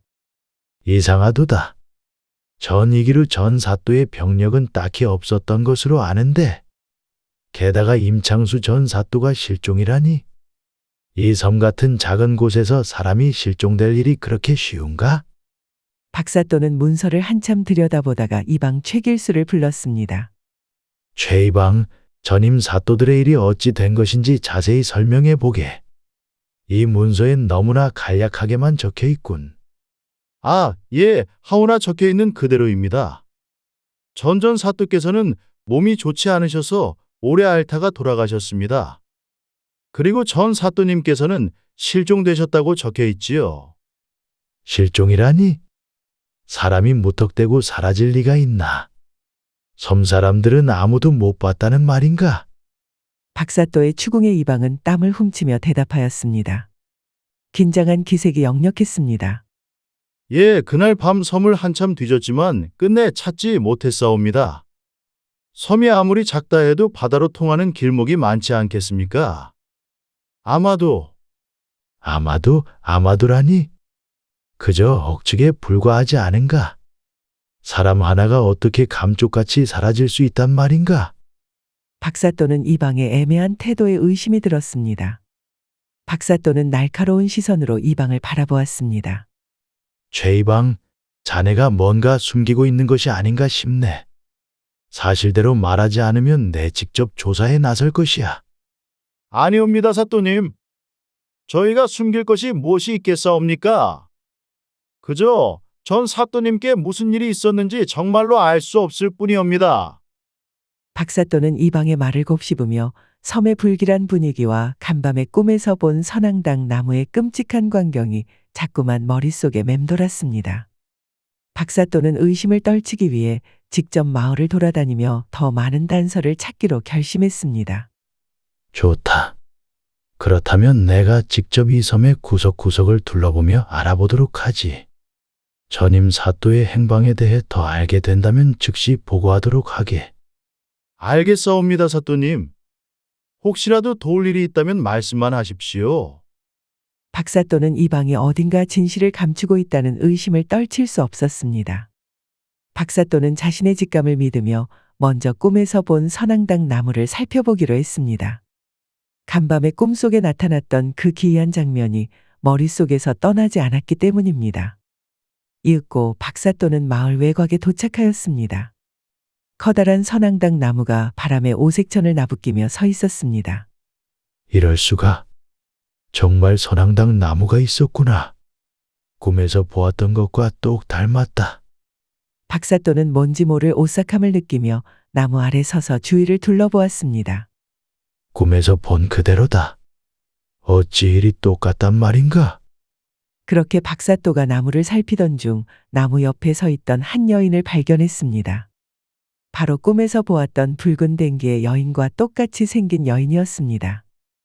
허나 머리에 붉은 댕기는 보이지 않았습니다. 박사또는 침을 꼴딱 삼키고 여인에게 물었습니다. 낭자는 누구시오? 사또 나으리. 안녕하십니까? 저는 이 근방에서 살고 있는 은옥이라 하옵니다. 왜 그러십니까? 여인은 공손하게 인사를 하였습니다. 박사또는 여인을 뚫어지게 바라보다가 말을 꺼냈습니다. 이곳에서 낭자와 똑 닮은 여인을 본 적이 있어. 붉은 댕기를 한 여인이었는데 낭자는 혹그와 무슨 연관이 있어? 여인은 갑작스러운 말에 화들짝 놀란 기색을 보이며 입을 틀어막았습니다. 붉은 댕기를 한 여인이라니요? 그럴 리가 없는데. 어젯밤 꿈에서 보았소. 그녀가 내게 전임 사또들에 대해 알아보라고 했단 말이오. 혹시 아는 바가 있으면 낭자가 말해줄 수 있겠소? 여인은 잠시 망설이다가 한숨을 내쉬며 고개를 끄덕였습니다. 사또님께 드릴 말씀이 있습니다만 여기는 적합하지 않사옵니다. 저를 따라오시지요. 은옥이는 박사또를 마을에서도 한참 떨어진 외진 곳으로 안내했습니다. 그곳은 오래된 초가집 한 채가 자리 잡고 있었습니다. 은옥이는 방 안으로 들어가 조심스레 문을 닫았습니다. 그리고는 마침내 입을 열었지요. 사또님께 모든 진실을 말씀드리겠습니다. 사실 저에겐 금옥이라는 언니가 있었습니다. 언니는 마을의 무당이었지요. 금옥이는 무당으로서 해신을 섬기며 은돌이 섬마을의 제사를 지내기도 했습니다. 금옥이의 제사 덕분에 어선은 항상 만선을 잃었고 거센 풍랑도 피할 수 있었지요. 그에 따라 많은 존경과 사랑을 받았다고 합니다. 헌데 몇 해 전 한 배가 섬마을로 들어왔습니다. 그 배에는 이상한 외국인과 선원들이 타고 있었는데 그들이 바로 이 섬의 광명천도를 설파하였습니다. 외부인이 갑작스레 모든 것을 장악하기 쉽지 않았을 텐데 도대체 어떤 술수를 부린 거예요? 그렇습니다. 허나 은도리의 마을 사람들은 성정이 착하여 외부인이라 할지라도 항상 친절하게 대하였지요. 그 사이 외부인들은 팔괘불이라는 기괴한 불상을 들여놓고 저기 산에다가 절을 짓기 시작하였습니다. 때마침 심한 폭풍 때문에 바다에 나가지 못한 어부들은 절 짓는 것에 동원되었습니다. 그리고 절 짓는 것을 도우러 간 사람들로부터 이상한 물건이 전해졌다고 합니다. 담배이 피었는데 이를 피우면 하나같이 표정이 몽롱해지는 것이 정신을 차리지 못하였지요. 그리고는 이 담배잎을 피우지 못하면 아주 발작을 일으킨다는 겁니다. 자칭 광명천도의 스님이라는 사람들은 그렇게 괴상한 담배잎을 퍼뜨렸습니다. 사람들은 그 담배잎을 얻기 위해서라면 부모 자식도 팔아 넘길 만큼 중독되었지요. 맙소사, 그 모든 사건의 중심에 설마 그 백천대사가 연관되어 있는 거예요? 그렇습니다. 백천대사는 그 외국인들의 앞잡이였고 이제는 그자의 뒤를 이어 이 섬을 지배하고 있습니다. 그들이 팔괘불을 모시는데 동의하지 않은 사람들은 모두 그들의 희생양이 되었지요. 제 언니 금옥이도 마찬가지였습니다. 박사또는 깜짝 놀라며 되물었습니다. 낭자의 언니가 희생양이 되었다고? 언니는 광명천도가 마귀의 소굴임을 알아차렸습니다. 실은 그 광명천도의 스님들은 청나라에서 넘어온 자들이었습니다. 몰래 청나라 사람들을 이 마을에 들여놓고 물건을 밀수하거나 급기야 섬마을 사람들을 납치하여 인신매매까지도 하였습니다. 그 광경을 금옥의 언니가 모두 봐버리고 말았지요. 이에 금옥이는 사실을 마을 사람들에게 알리고 백천대사에게 맞섰습니다. 허나 이미 백천대사는 당시의 사또인 이기루를 매수하였고 언니와 반기를 든 사람들을 모조리 잔인하게 학살하였습니다. 그리고는 죽은 시신을 모조리 선앙당 나무에 걸어서 본보기로 삼았답니다. 이럴 수가. 끔찍한 이야기로고. 박사또는 몸서리를 쳤습니다. 꿈에서 본 끔찍한 광경이 떠오르며 오싹한 기운이 밀려들었습니다. 결국 이기루 전사또는 백천대사가 준 약에 중독되어 죽음을 맞이했습니다. 이후 들어온 임창수 전임 사또는 이 사실을 조정에 알리려다 그들의 손에 죽임을 당했지요. 믿겨지지 않는군. 이 어찌 대담한 짓거리란 말인가. 관리를 자기들 입맛대로 쥐락펴락하는구나. 그렇사옵니다. 그리고 잔칫날 박사또님이 드시려고 했던 그 술도 바로 그 담뱃잎을 추출한 물로 만든 술이옵니다. 뭐라? 박사또는 큰 충격을 받으며 소리쳤습니다. 그날 붉은 댕기에 여인이 치고 지나간 바람에 흘렸던 술을 마셨더라면 지금 이 자리에 있을 수도 없었을 것입니다. 그렇다면 낭자가 나를 구하기 위해 술을 일부러 쏟아지게 한 것이요? 제가 아니었습니다. 허나 누군가 사또님을 도우려 했던 것이 분명합니다. 사또님께서 이 모든 실체를 밝히실 수 있다면 부디 이 섬을 구해주십시오. 은옥이는 곱게 절을 하며 읍소하였습니다. 이에 박사또는 수염을 쓰다듬으며 침음하였지요. 이곳 은도리에는 상상도 못할 짙은 어둠이 깔려 있었습니다. 말년을 유유자적하게 보낼 작정이었던 박사또에게는 그야말로 최악의 상황이었습니다. 이 간악한 무리들의 음모를 파헤치고 벌하는 것이 나 박사또가 아니면 누가 하리요? 이렇게 목숨을 걸고 비밀을 알려주어서 고맙소. 은옥낭자, 내 곧바로 조정의 일을 알리어 이들에게 천벌을 내리겠소. 감사합니다, 사또 나으리. 한 차례 소란이 있을 거요. 그때까지 은옥낭자는 어딘가 안전한 곳에 피신해 있으시오. 사또 나으리도 부디 몸 조심하시옵소서. 박사또는 곧바로 관하로 돌아가 배를 띄울 준비를 하였습니다. 갑작스레 조정으로 돌아가 봐야 한다는 박사또의 행동에 이방은 당황한 눈치가 역력했습니다. 사또 나으리, 오시자마자 갑자기 무슨 일로 돌아가신답니까? 비키게! 급한 일이 생겨서 당장 가야겠네. 최이방은 진땀을 뻘뻘 흘리며 박사또를 막아섰습니다. 그럼에도 막무가내인 박사또의 이방은 돌연 눈빛을 바꿨습니다. 이렇게 돌아가시겠다고 어거지를 피우시면 정말 돌아가시는 수가 있습니다. 뭐라? 이놈이 지금 사또를 겁박하는 게냐? 박사또가 호통을 치자 이방이 눈짓을 보냈습니다. 그러더니 삽시간에 포졸들이 박사또를 에워싸기 시작했습니다. 백천도사께서 사또 나으리가 나가는 곳을 허락하지 않을 것입니다. 내 놈들이 기어코 나라를 오랑캐들에게 팔아 넘겼구나. 이 고얀 놈들. 박사또는 이에 칼을 뽑아들었지요. 서슬퍼런 칼날이 태양빛에 번뜩였습니다. 이에 포졸들은 아랑곳 않고 창을 찔렀습니다. 허나 박사또는 포졸들의 어설픈 창술에 당할 위인이 아니었습니다. 오래 살았다는 것은 바로 지금까지 계속 살아남았다는 것. 박사또는 젊은 시절 산적 토벌전에서 활약했던 백전백승의 노장이었습니다.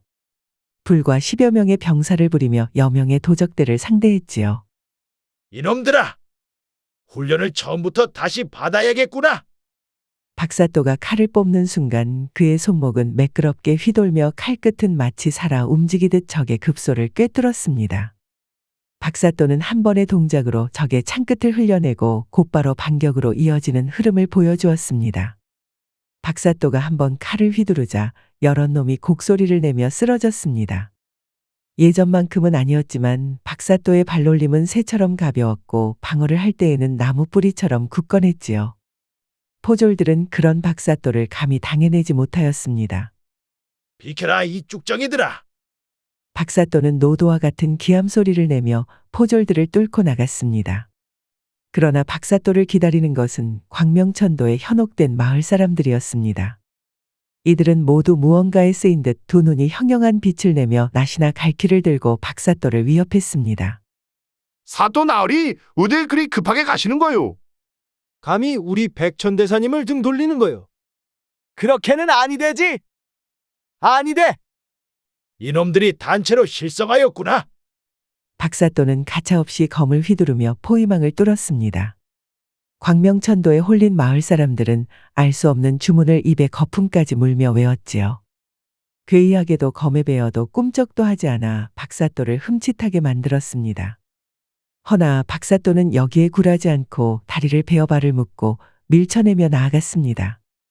그렇게 악기처럼 맞서 싸운 박사또는 마침내 항구에 도착하였습니다. 그러나 뿔싸. 이미 광명천도 무리가 마을의 배를 모두 치워버린 것입니다. 이미 상처투성이의 박사또는 망망대해를 바라보며 탄식을 내뱉었습니다. 하늘도 무심하시지. 만리 파도가 내 앞을 가로막고 육지는 악기들에 의해 틀어막혔으니 이 피로한 목숨이 오늘 여기서 끝이란 말이더냐. 박사또가 그리 말하는데 한 돛담배 하나가 떠내려왔습니다. 그곳에는 바로 은옥이가 있었지요.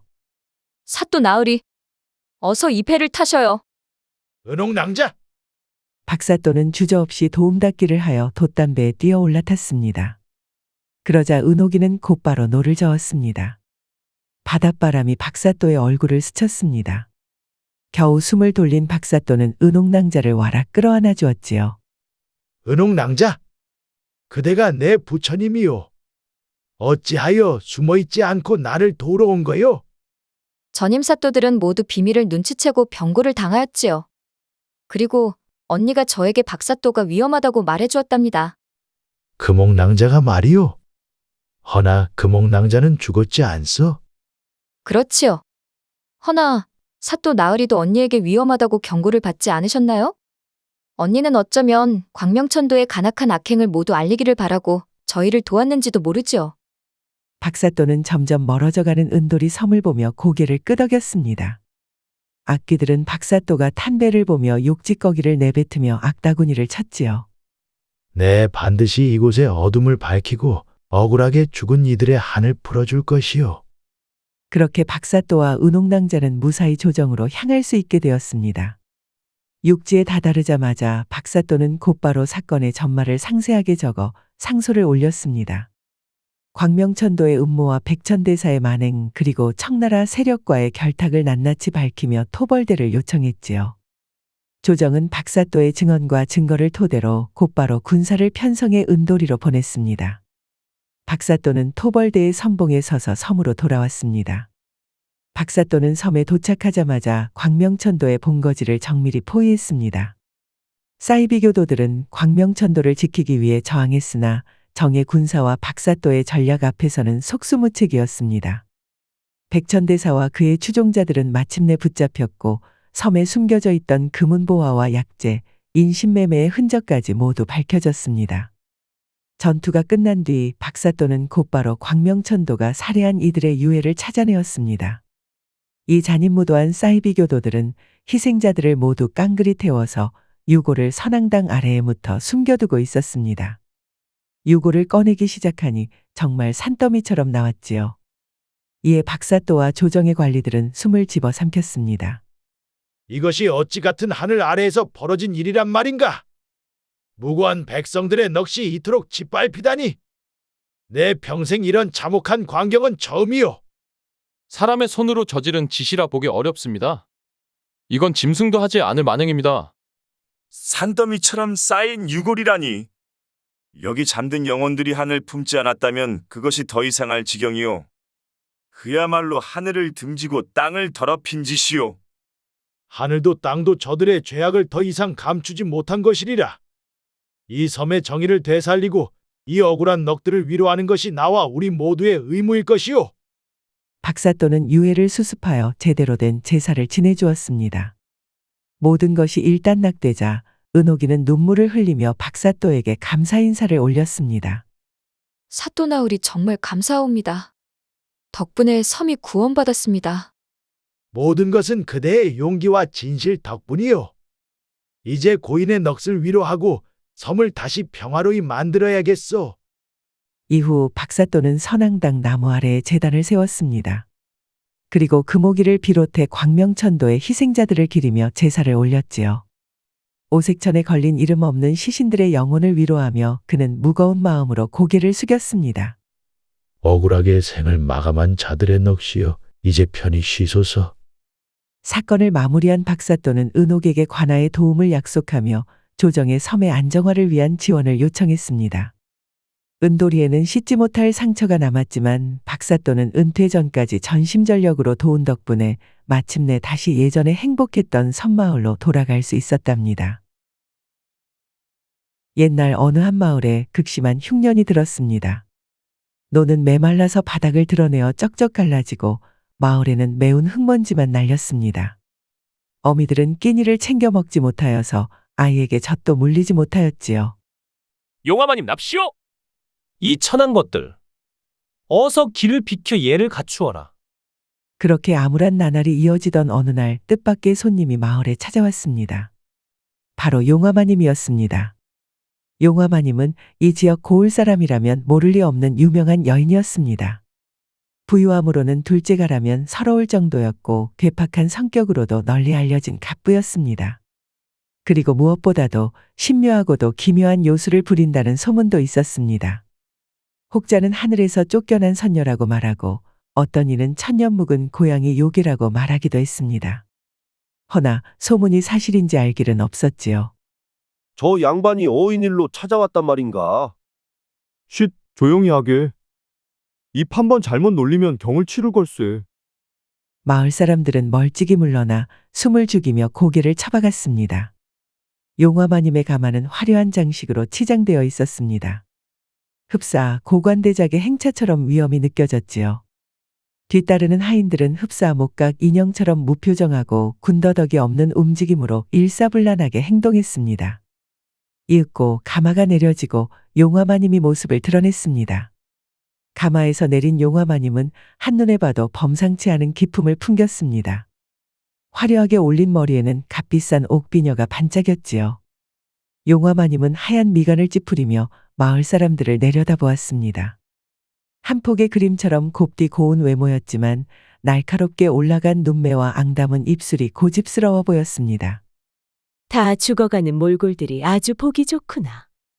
여봐라, 이 마을의 이정은 어디 있느냐? 이정 어르신은 지난주에 굶어 죽었습니다요.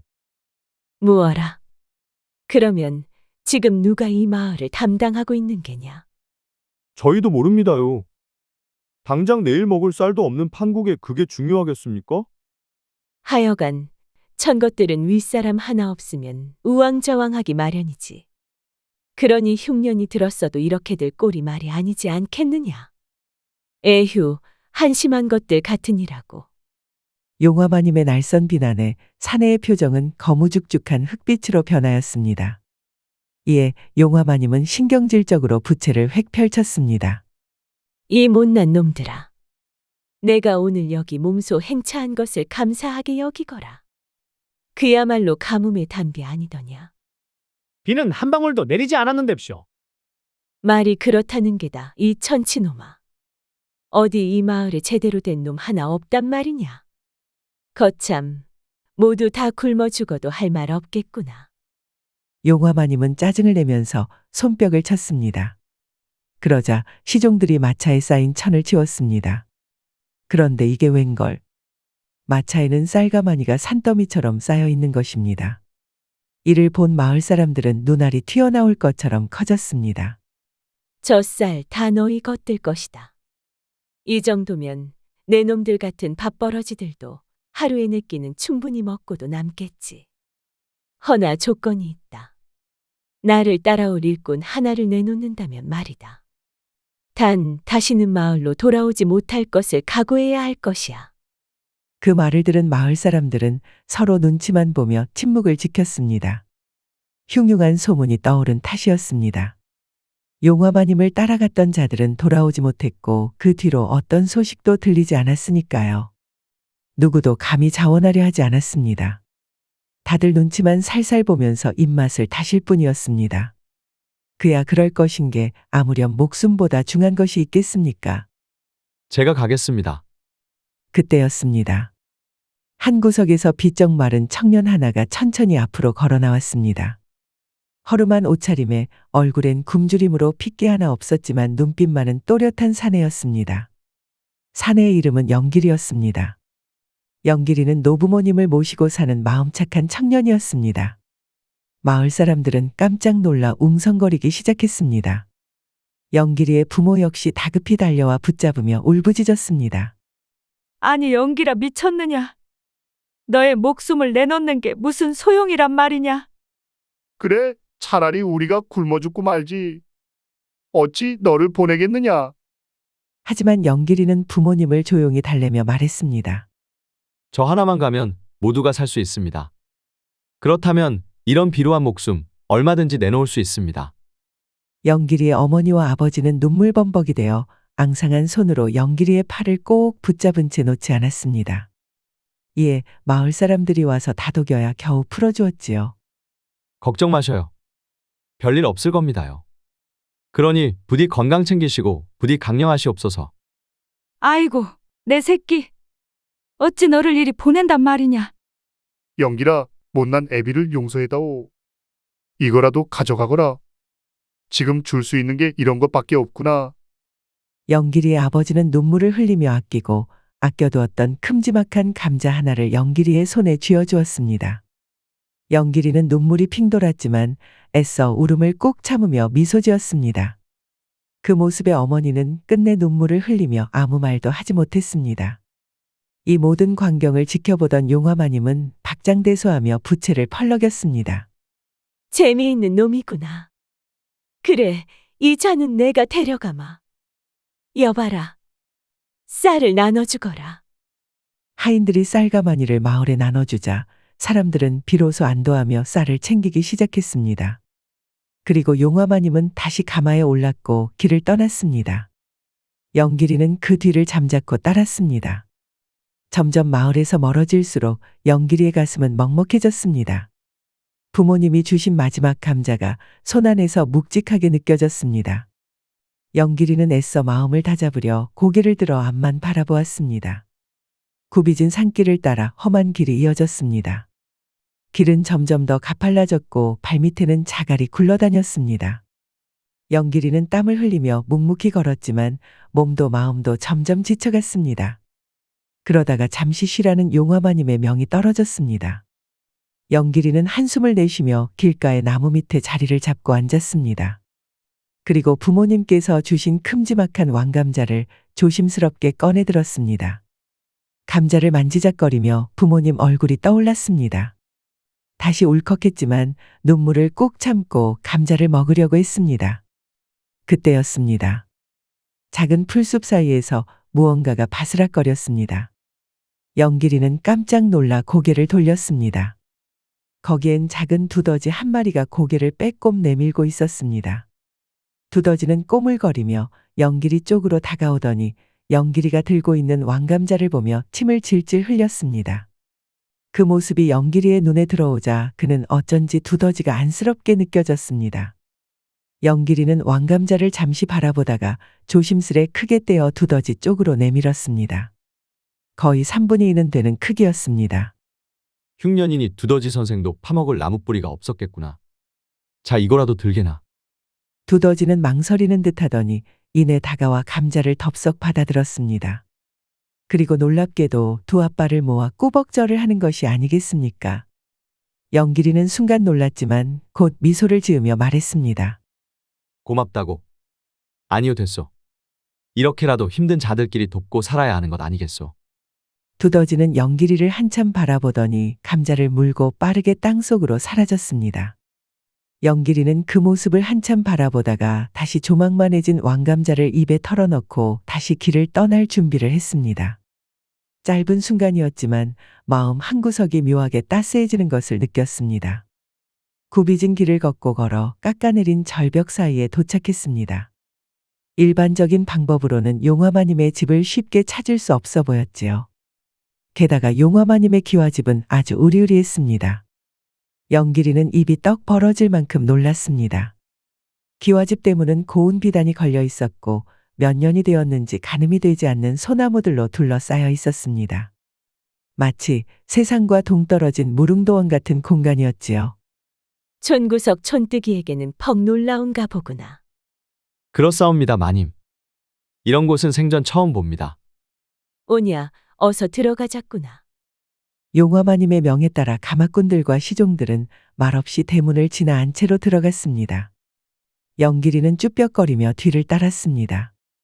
안에 들어오자 용화마님이 가마에서 마침 내렸습니다. 그러고는 팔을 휙 젓자 지금까지 따라온 시종들이 펑 하는 소리와 함께 지피녕으로 변해버리지 뭡니까? 그리고는 영길이를 아래 위로 흘겨보았습니다. 내 놈은 너무 빼빼 말랐으니 당분간 이것저것 먹어서 살 좀 찌우거라. 영 볼품없어 보인다. 용화마님은 그리 말하고는 안으로 휙 들어가 버렸습니다. 그러자 다른 무뚝뚝한 머슴과 여종들이 걸어나와 말없이 영길이를 창고로 데려갔습니다. 그렇게 영길이는 기묘한 마님과의 생활이 시작되었습니다. 영길이는 용화마님의 집에서 의외로 평온한 나날을 보냈습니다. 용화마님 댁에서 차려준 음식들은 흉년으로 굶주린 마을에서는 상상도 할 수 없는 진수성찬이었지요. 따뜻한 쌀밥에 무친 나물, 고기 반찬까지 차려졌습니다. 영길이는 처음에는 어색해하며 밥을 먹었지만 점점 허기를 참을 수 없어 배불리 먹게 되었습니다. 자빌도 크게 힘들지 않았습니다. 가끔 정원을 쓸거나 집안 곳곳에 쌓인 먼지를 닦는 정도였지요. 무뚝뚝한 머슴들과 여종들도 영길이에게 특별히 나쁘게 굴지 않았고 그저 각자 자기 일만 묵묵히 할 뿐이었습니다. 다만 그들 모두 감정 없는 눈빛으로 움직이는 것이 마치 꼭두각시처럼 느껴져 영길이는 묘한 불안을 느끼곤 했습니다. 그렇게 며칠이 지나자 영길이는 자신이 살찌고 있다는 것을 스스로 느낄 수 있었습니다. 거울 속에 비친 얼굴은 조금씩 포동포동해지고 있었고 기운도 전보다 훨씬 좋아진 듯했습니다. 하지만 그럴수록 용화마님의 의미심장한 말들이 마음 한구석에 걸렸습니다. 하루는 저녁 밥상을 치운 뒤 영길이가 슬쩍 용화마님께 물었습니다. 마님, 어찌하여 저 같은 미천한 자를 이리 잘 먹여주시옵니까? 내 놈이 자기 앞날도 모르고 이런 질문을 하다니 재미있구나. 살찌는 데만 신경 쓰면 될 것을. 앞날이라뇨? 그 말씀이 무슨 뜻이십니까? 용화마님은 부채를 펼치며 낄낄 웃었습니다. 그녀의 웃음소리는 섬뜩하게 울려 퍼졌습니다. 내 너를 통통하게 살찌워서 잡아먹을 것이다. 나는 젊고 건강한 사내를 산채로 꿀떡 삼켜 먹는 것을 제일 좋아하지. 내 놈 같은 게 딱 내 입맛이란 말이다. 영길이는 그 말을 듣는 순간 머리가 핑 돌았습니다. 이제껏 흘러들었던 흉흉한 소문이 모두 사실이었던 것이지요. 등골이 서늘해지고 손발이 떨렸습니다.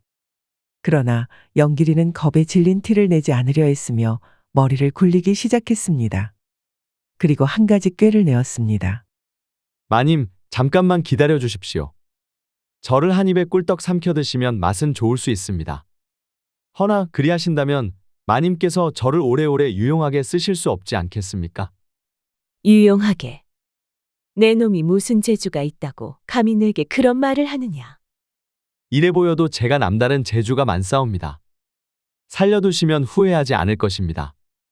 용화마님은 흥미롭다는 듯 눈을 가늘게 뜨며 영길이를 쳐다보았습니다. 오냐 좋다. 그렇다면 너의 재주를 시험해 보겠다.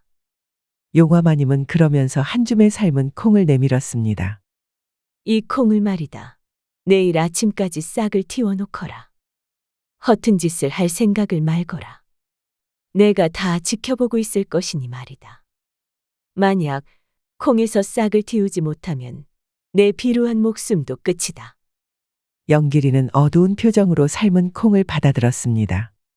일단 당장 잡아먹히는 위기는 넘겼습니다만 삶은 콩에서 싹을 틔우라니요? 아주 말도 안 되는 이야기였습니다. 영길이는 하루 일과가 끝나고 잠자리가 있는 창고로 돌아왔습니다. 그리고 깊은 한숨을 푹 내쉬었습니다. 일을 어찌한단 말이냐. 급한 김에 아무 말이나 내뱉었는데 일이 이렇게 되다니. 아무리 골을 싸매고 고민해 보아도 삶은 콩을 그것도 하루 만에 싹을 틔울 방법이 떠오르지 않았습니다. 그런데 말입니다. 그렇게 시름에 잠겨 있는데 창고의 한 구석탱이 땅이 들썩들썩 거렸습니다. 그리고 땅을 뚫고 복슬복슬한 머리통이 쑥 올라왔습니다. 바로 두더지였습니다. 그리고는 고개를 꾸벅 숙이며 절을 하더니 사람 말을 하는 것입니다. 은희님, 보아하니 크나큰 고민을 하고 계시군요. 이제야 제 은혜를 갚을 기회가 왔나 봅니다. 무슨 일이십니까? 아니, 두더지 선생. 사람 말을 하다니 이거 참 놀랍구려. 별거 아닌 재주입지요. 그건 그렇고 은혜를 갚을 기회라니. 그것이 무슨 소리입니까? 은희님이 그 왕감자를 떼어주시는 덕분에 저희 가족이 굶어 죽지 않았습니다. 한낱 두더지에 불과합니다만 저 흑돌이 원수는 있더라도 은혜는 잊지 않는 진짜 배기 사나이입니다. 은희님에게 은혜를 갚기 위해 호시탐탐 기회만을 엿보았지요. 그런 일이 있었군요. 거참 다행입니다. 헌데 과연 두더지 선생이 저를 도와줄 수 있을지 모르겠구려. 믿져야 본전이라고 한번 말씀이나 해보시지요. 이 흑돌이를 한번 믿어보십시오. 거참 두더지에게 손을 벌리게 될 줄 누가 알았겠습니까? 영길이는 잠시 고민을 하다가 이내 고민을 털어놓았습니다. 이를 진지하게 듣던 두더지는 팔짱을 끼고는 연신 고개를 끄덕였습니다. 거참 고약한 마님이로구려. 어찌 삶은 콩에서 하루 만에 싹을 틔우라는 것입니까? 역시 도울 방도가 없겠지요? 이런 은희님, 그것은 또 다른 이야기입니다. 다른 축생 잡것들이라면 몰라도 저 흑돌이라면 당연 도와드릴 수 있지요. 그것이 참말입니까? 아니, 이를 어찌 돕겠다는 것입니까? 일단 지금 당장 나가셔서 마당에 콩을 심어 놓으시지요. 다음날 아침이면 깜짝 놀라게 될 것입니다. 두더지는 그리 말하면서 다시 흙 속으로 쏙 들어가 버렸습니다.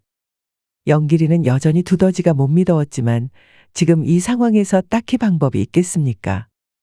영길이는 반신반의하며 삶은 콩을 바깥 마당에 정성껏 심었습니다. 그리고 콩을 심은 자리를 지켜보며 밤을 꼴딱 새버렸지요. 아무렴 싹이 나지 않으면 꼼짝없이 상위의 돼지머리가 될 판인데 잠이 오겠습니까? 그렇게 다음날 아침이 되었습니다. 용화마님은 혀를 낼름거리며 마당에 나왔지요. 어디 보자. 우리 만나는 영길이가 콩에 싹을 틔웠나. 영길이는 간절히 기도하였습니다. 허나 아직도 땅에서는 싹은커녕 풀잎도 보이지 않았습니다. 아, 가슴이 철렁 내려앉았지요. 이에 용화마님은 의기양양한 얼굴로 깔깔 웃음을 터뜨렸습니다. 헌데 그때였습니다. 잠깐! 마님 잠시 이것 좀 보시지요. 그렇습니다. 땅에서 작은 싹이 빼꼼하고 고개를 내미는 것이 아니겠습니까? 정말 놀랄 놀자였습니다. 영길이는 애써 표정을 관리하며 당당하게 싹을 가리켰습니다. 이에 천하의 용화마님도 두 눈을 땡그랗게 뜨고 싹을 바라보았습니다. 이놈, 무슨 술수를 부린 것이냐. 제 재주를 모두 나불거리면 마님에게 잡아먹히는 것 외에 더 있겠습니까? 비밀이옵니다. 영길이는 속으로 안도의 한숨을 내쉬며 짐짓 아무렇지도 않다는 듯 말하였습니다. 이에 용화마님은 어깨까지 부들부들 떨면서 분해하였지요. 과연 영길이가 어떻게 삶은 콩의 싹을 틔운 것일까요? 비밀은 바로 두더지 선생이었습니다. 사실 전날 삶은 콩을 심어 놓은 자리에 두더지 선생이 몰래 싹이 난 콩으로 바꿔치기를 한 것이지요. 물론 용화마님은 이러한 사실을 모르니 어리둥절해 할 수밖에 없었습니다. 내 놈, 제법이로구나. 썩 나쁘지 않은 재주로다. 용화마님은 의심스러운 눈초리로 영길이를 노려보았지만 명백히 도단한 싹을 보고는 인정하지 않을 수 없었습니다. 좋다. 오늘은 넘어가마. 하지만 고작 삶은 콩에서 싹을 틔운 것만으로 내 놈을 잡아먹지 않을 수는 없다. 이 몸은 매우 시장하단 말이다. 마님, 그러면 제가 또 다른 마님의 부탁을 들어드리겠습니다. 뭐든 해내겠사오니 부디 믿고 한 번 더 기회를 주시지요. 용화마님은 두 눈을 앙칼지게 뜨고는 고개를 끄덕였습니다. 오냐, 그렇다면 마지막 과제다. 이 일만 해결해준다면 내 놈을 잡아먹지 않겠다. 용화마님은 눈을 반짝이며 심상치 않은 미소를 띄었습니다. 저기 옆산에는 못된 도깨비가 있느니라. 내가 알려준 자리로 가서 그 도깨비 놈의 호리병을 내게 가져오너라. 예, 마님. 지금 당장 다녀오겠습니다. 도망칠 생각일랑 안 하는 것이 좋을 게다. 그런 얕은 수를 쓰다면 과제고 뭐고 그 자리에서 머리통부터 꿀떡 삼켜버리는 수가 있다. 여부가 있겠습니까요? 금방 다녀올 터이니 잠시만 기다리시지요. 영길이는 곧바로 짐을 꾸려 준비를 하고 길을 떠났습니다. 산길은 험난하고 어두웠습니다. 바람은 으스스하게 불어왔고 발밑에는 부러진 나뭇가지와 울퉁불퉁한 바위가 자꾸만 걸리적거렸습니다. 그렇게 한참을 걸어 산 깊은 곳에 도착하자 낡고 음산한 사당이 보였습니다. 사당 앞에는 큰 나무가 드리워져 있었고 나무가지에는 이상한 주렁주렁한 물건들이 매달려 있었습니다. 영길이는 속으로 겁을 먹었지만 차분히 숨을 고르고 안으로 들어갔습니다. 그러자 사당 안에는 거대한 도깨비가 앉아 있었습니다. 거구의 도깨비는 무시무시한 뿔이 머리통에 잔뜩 나 있었고 심술궂은 얼굴로 영길이를 노려보았습니다. 여기가 어디라고 감히 기어들어오느냐. 아주 잘도 저벅저벅 걸어오는구나. 내 놈은 어디서 굴러먹다 온 녀석이냐. 도깨비의 으름장에 영길이는 몸을 낮추고 예를 갖추어 대답했습니다. 안녕하십니까 도깨비 나으리. 저는 용화마님께서 보낸 사람입니다. 또 그 망할 여편네가 사람을 보냈구나. 오냐, 이번에도 호리병을 가져오라고 하더냐? 그것을 어찌 아셨습니까? 그것은 항상 내 호리병을 탐냈지. 정작 내가 두려워서 직접 오지 않고 이렇게 시종들을 보내어왔다. 그리고 항상 내게 맞아 죽었더랬다. 도깨비는 무심하게 말하며 큼지막한 낭하봉을 턱하고 내려놓았습니다. 낭하봉은 거구의 도깨비에 걸맞게 대들보만큼 굵직했습니다. 아니, 저런 걸로 영길이를 내려 찍으면 단번에 납작호떡이 되어버릴 것입니다. 영길이는 그 끔찍한 상상에 몸서리쳤습니다. 허나 이런 위기의 순간일수록 정신을 바짝 차려야 했습니다. 영길이는 유심히 도깨비를 살펴보았습니다. 보아하니 도깨비는 영길이가 모습을 드러내기 전부터도 인상을 잔뜩 찌푸리고 있었습니다. 분명 살살 긁어서 비위를 맞추면 살길이 나올 것이 분명했습니다. 영길이는 목소리를 가다듬으며 말했습니다. 나으리, 헌데 어찌 그리 심기가 불편하십니까? 고민을 한번 말씀해 보시지요. 웃기는 놈이로구나. 내 놈이 뭔데 이 도깨비님의 고민을 묻느냐. 제가 이래 보여도 재주가 많은 머슴입니다. 그래서 용화마님도 저를 잡아먹지 않고 이렇게 부려먹고 있지요. 도깨비는 영길의 말에 잠시 흥미를 느낀 듯 자세를 고쳐 앉으며 물었습니다. 듣고 보니 그렇구나. 그 괴팍한 여편네가 평범한 놈을 보냈을 리는 없지. 좋다. 내 말대로 내 아주 큰 고민이 있다. 역시나. 그러니 잘생긴 얼굴에 주름을 잔뜩 지우고 계셨군요. 영길이의 아부의 도깨비는 조금 기분이 누그러진 것 같았습니다. 그러면서 막힘없이 술술 고민을 이야기하였습니다. 내가 얼마 전 좋아하던 도깨비 애인에게 혼약을 거절당했느니라. 도깨비 여인 말씀이십니까? 도깨비들도 암수가 있었습니까? 이놈, 당연히 있지 않겠느냐? 도깨비가 하늘에서 뚝 하고 떨어지는 줄 아느냐? 당연히 암과 수가 있고 결혼하여 떡두꺼비 같은 자식 새끼를 낳기도 한다. 그렇군요. 헌데 그 도깨비 여인은 어찌하여 우리 도깨비 나리를 걷어찼단 말입니까? 우리 나리의 어디가 어때서 말입니다. 그러게나 말이다. 나 정도면 그래도 어디 가서 못났다는 소리는 듣지 않는데 말이지. 헌데 그 여인이 뭐라고 하는 줄 아느냐? 내가 재미도 없고 내내 심각한 표정으로 인상만 구기고 다닌다는 게다. 분위기를 맞출 줄 모르는 남정네라 이거지. 이럴 수가. 그런 얼토당토하는 이유로 나으리의 고백을 거절한 것입니까?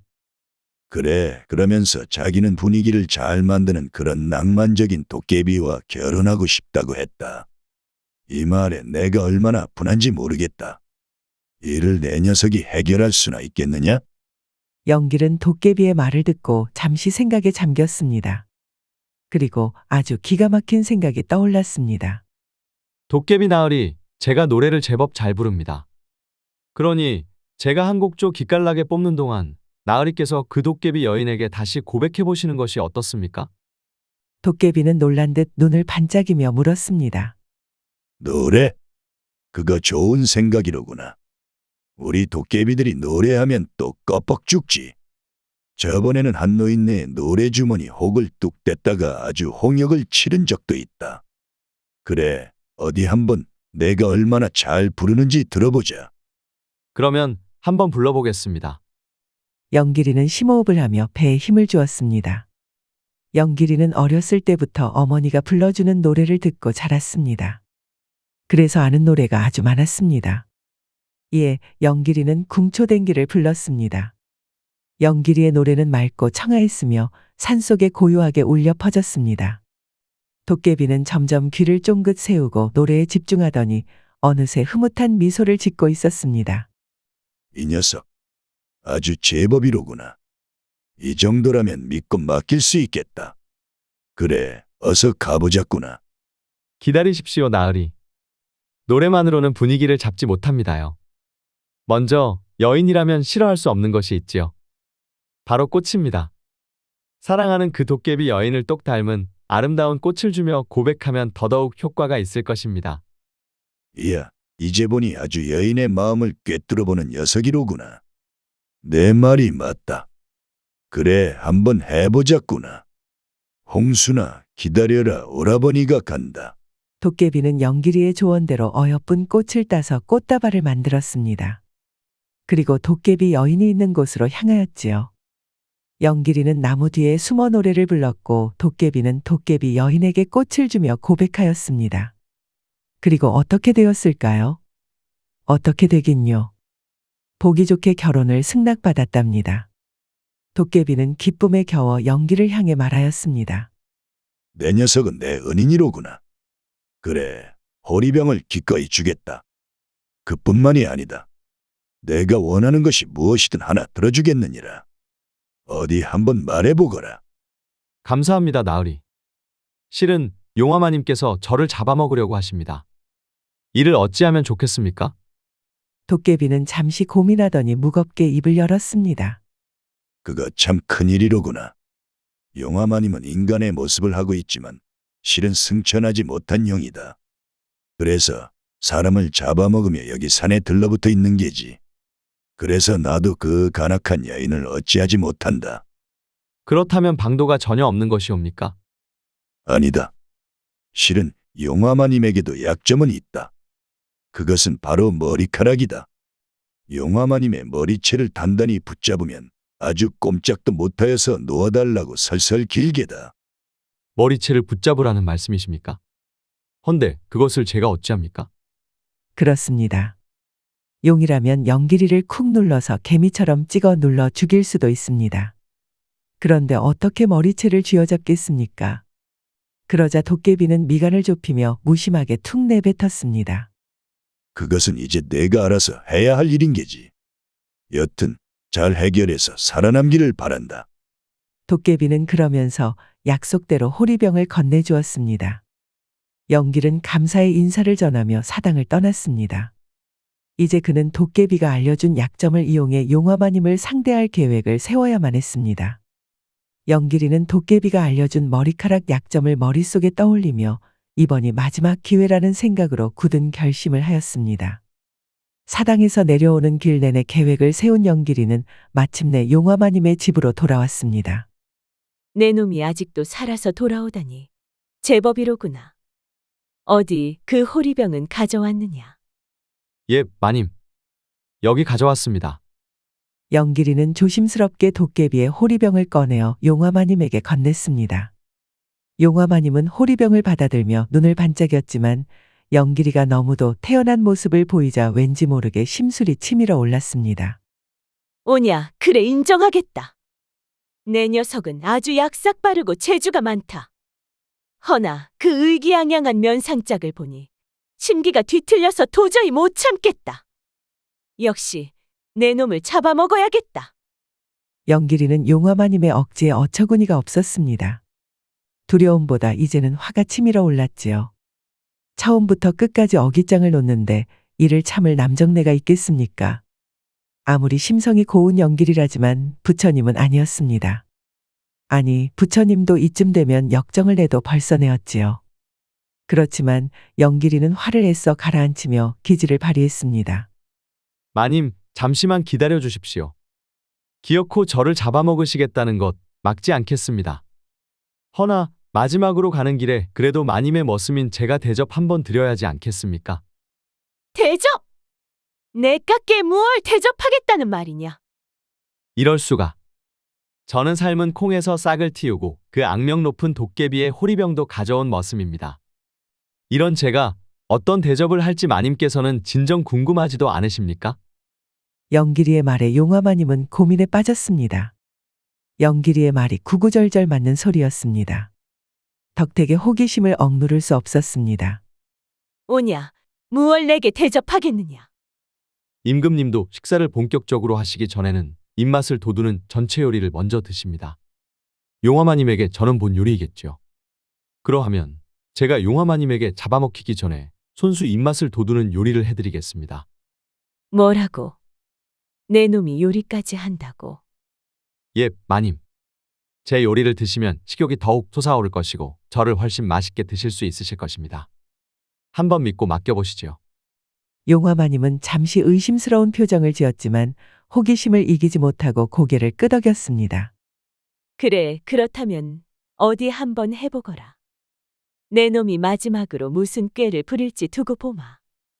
영길이는 부엌으로 가서 부지런히 요리를 시작했습니다. 영길이는 손에 잡히는 재료를 가지고 정성을 다해 음식을 만들었습니다. 여기서 중요한 것은 향기로 먼저 용화마님을 유혹해야 했습니다. 음식의 향에는 마늘과 생강만 한 것이 없지요. 영길이는 마늘과 생강을 잔뜩 넣고 간장을 뿌려서 맡기만 해도 침이 질질 흘러나오는 음식을 만들었습니다. 그리고 정갈하게 차린 요리를 용화마님 앞에 내놓았습니다. 뭐야, 별로 특별한 건 없어 보이는구나.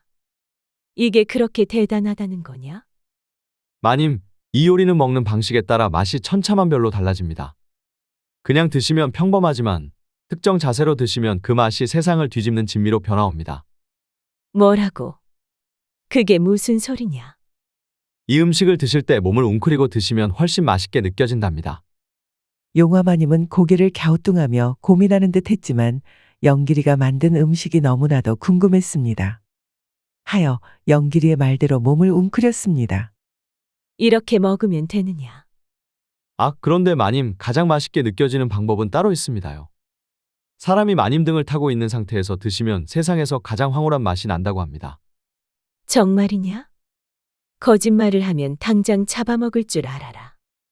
거짓이라면 제가 이 자리에 남아있을 이유가 없지 않겠습니까요? 부디 믿어주시옵소서. 용화마님은 흥미가 동해 미소를 지으며 등을 내밀었습니다. 좋아, 그럼 얼른 내 등에 올라타거라. 영길은 이때를 놓치지 않았습니다. 그는 용화마님의 등 위로 재빨리 올라탔고 용화마님의 머리채를 단단히 붙잡았습니다. 이놈 감히 내 머리채를! 용화마님은 처음에는 몸부림치며 버티려고 했으나 점점 손발에 힘이 쭉쭉 빠졌습니다. 그렇습니다. 도깨비의 말대로 머리채를 잡힌 용화마님은 힘을 쓸 수 없었습니다. 그리고 어느 순간 영길이는 용화마님의 머리채를 붙잡고 있던 자신의 손이 거대한 용의 비늘 아래에서 반짝이는 영린을 단단히 붙잡고 있는 것을 발견했습니다. 눈앞에는 어마어마한 몸집을 자랑하는 용화마님 본연의 모습이 펼쳐져 있었습니다. 용으로 변한 용화마님은 하늘을 찌를 듯한 뿔과 눈부신 비늘을 가진 위험 있는 용이었습니다. 허나 지금은 영길이의 소나기에 꼼짝 못하고 있었습니다. 아이고, 용 살려. 제발 영님만은 놓아다오. 인연, 드디어 본 모습을 드러내었구나. 지금까지 온갖 나쁜 짓을 저질러 놓고 그냥 넘어갈 줄 알았더냐? 영길아. 아니, 영길 나으리. 용서해 주십시오. 제가 잘못하였습니다.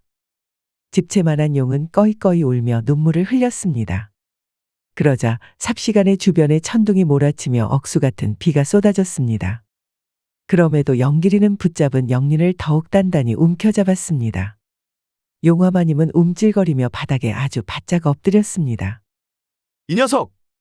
지금까지 사람을 잡아먹으며 온갖 폐악질을 부렸겠다. 아이고, 아닙니다. 다시는 그러지 않겠사옵니다. 나으리, 그러니 제발 용서해 주십시오. 용화마님은 구슬프게 울며 영길이에게 애걸복걸하였습니다. 이에 마음 착한 영길이는 조금 마음이 흔들렸습니다. 용화마님이 지금까지 자기를 못살게 굴었지만 약속대로 쌀을 마을에 풀어서 부모님이 목숨을 구할 수 있었습니다. 따지고 보면 은혜를 입기는 입었지요. 그래, 그렇다면 지금까지의 모든 일을 평생에 걸쳐 반성하면서 살도록 하여라. 알겠느냐? 아무렴요. 분부대로 하겠습니다. 말뿐인 것을 내가 어찌 믿느냐? 무엇으로 약속하겠느냐? 영길이의 으름장에 용화마님은 잠시 말을 잃었습니다. 그러다가 아주 깜짝 놀랄 만한 제안을 하였습니다. 이것은 어떻습니까? 제가 영길 나으리와 결혼하겠사옵니다. 평생 부군으로 모시며 착한 일만 하겠습니다.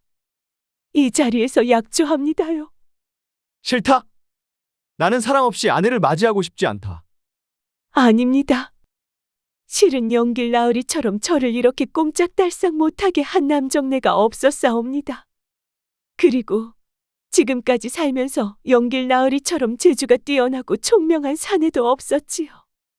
저는 이미 몸도 마음도 영길 나으리에게 홀라당 넘어갔습니다요.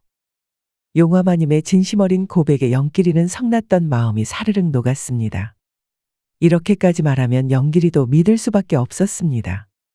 그동안 고생했던 순간들이 스쳐 지나가며 이제는 용화마님과 함께 새로운 삶을 살 수 있겠다는 생각이 들었습니다. 좋소. 그러면 이제 영린을 놓아주겠소. 영길이는 마침내 용화마님의 영린을 놓아주었습니다. 그러자 용화마님은 한순간 거대한 용의 모습에서 다시 아름다운 여인의 모습으로 돌아왔습니다. 하늘을 가득 채웠던 폭풍과 비바람은 거짓말처럼 멎고 주변에는 다시 고요가 찾아왔습니다. 용화마님은 비에 젖은 치마를 정리하며 조심스레 영길이 앞에 무릎을 꿇고 고개를 숙였습니다. 영길 나으리, 제 죄를 용서해 주셔서 감사합니다. 이제부터는 제 모든 것을 나으리께 바치고 평생 당신을 남편으로 모시며 착하게 살겠습니다. 부디 약조를 지키시오. 더는 사람들에게 해를 끼치지 말고 그 힘을 선행에 쓰시기 바랍니다. 용화마님은 깊이 고개를 끄덕이며 결심을 다졌습니다. 이후 영길이는 용화마님과 함께 부모님이 계신 마을로 내려갔습니다. 마을 사람들은 웅성거리며 용화마님과 함께 돌아온 영길이를 보고 놀라워했지요. 영길이는 부모님께 용화마님과 혼인을 했음을 알리며 아내로 소개했습니다. 아이고 아들아, 너가 이렇게 훌륭한 사람과 짝을 맺었다니 정말 대견하구나. 내가 우리 집안을 이렇게 일으켜 세우다니 이 못난 애비는 그저 감격할 뿐이다. 그날 밤 용화마님은 하늘을 올려다보며 두 손을 높이 들고 주문을 외웠습니다. 그러자 한동안 비가 내리지 않아 쩍쩍 갈라졌던 논밭에 단비가 내리기 시작했습니다. 마을 사람들은 환호성을 지르며 들판을 뛰어다녔고 그의 가을은 풍작으로 이어졌습니다. 그렇게 용화마님은 영길이와 함께 살며 주변 고을에 선행을 베풀고 어려운 사람들을 도왔습니다. 영길이는 부모님을 정성껏 모시며 호강시켰습니다.